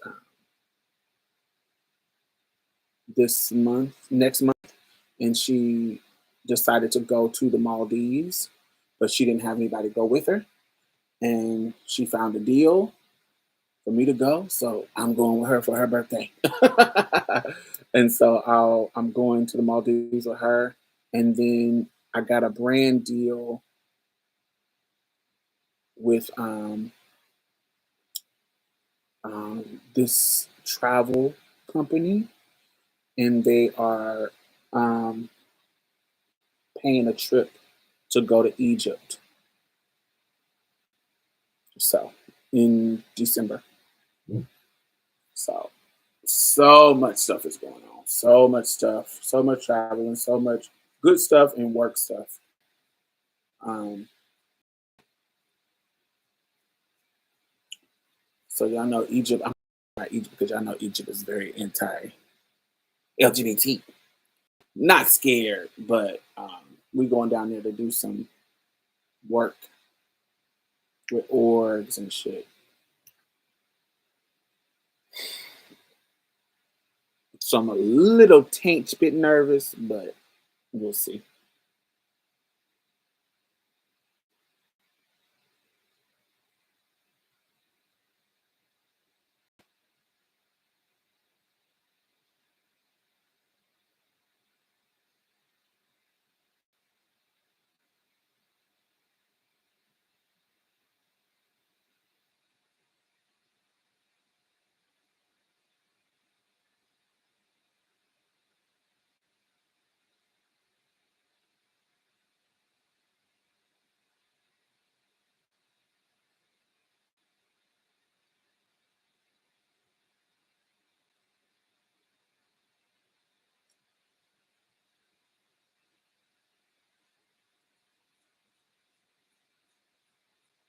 Mm.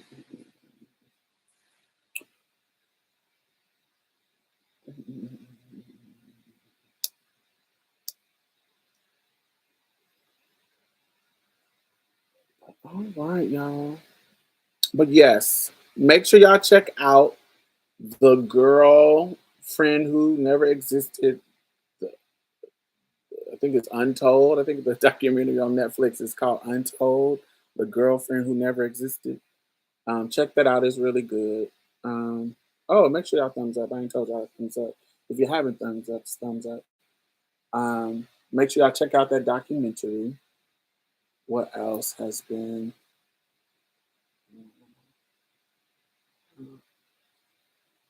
Oh, thanks for all the love that we got on last week's video about P Valley. The episode was dope. A lot of people are responding to the podcast about it. It's pretty dope.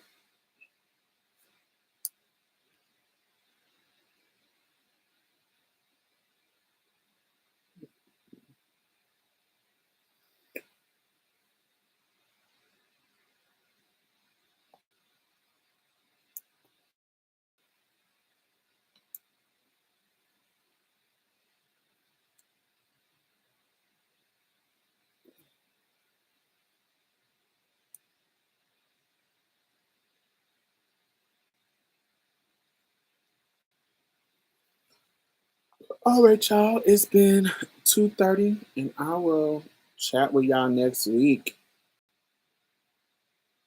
Mwah. I'm out.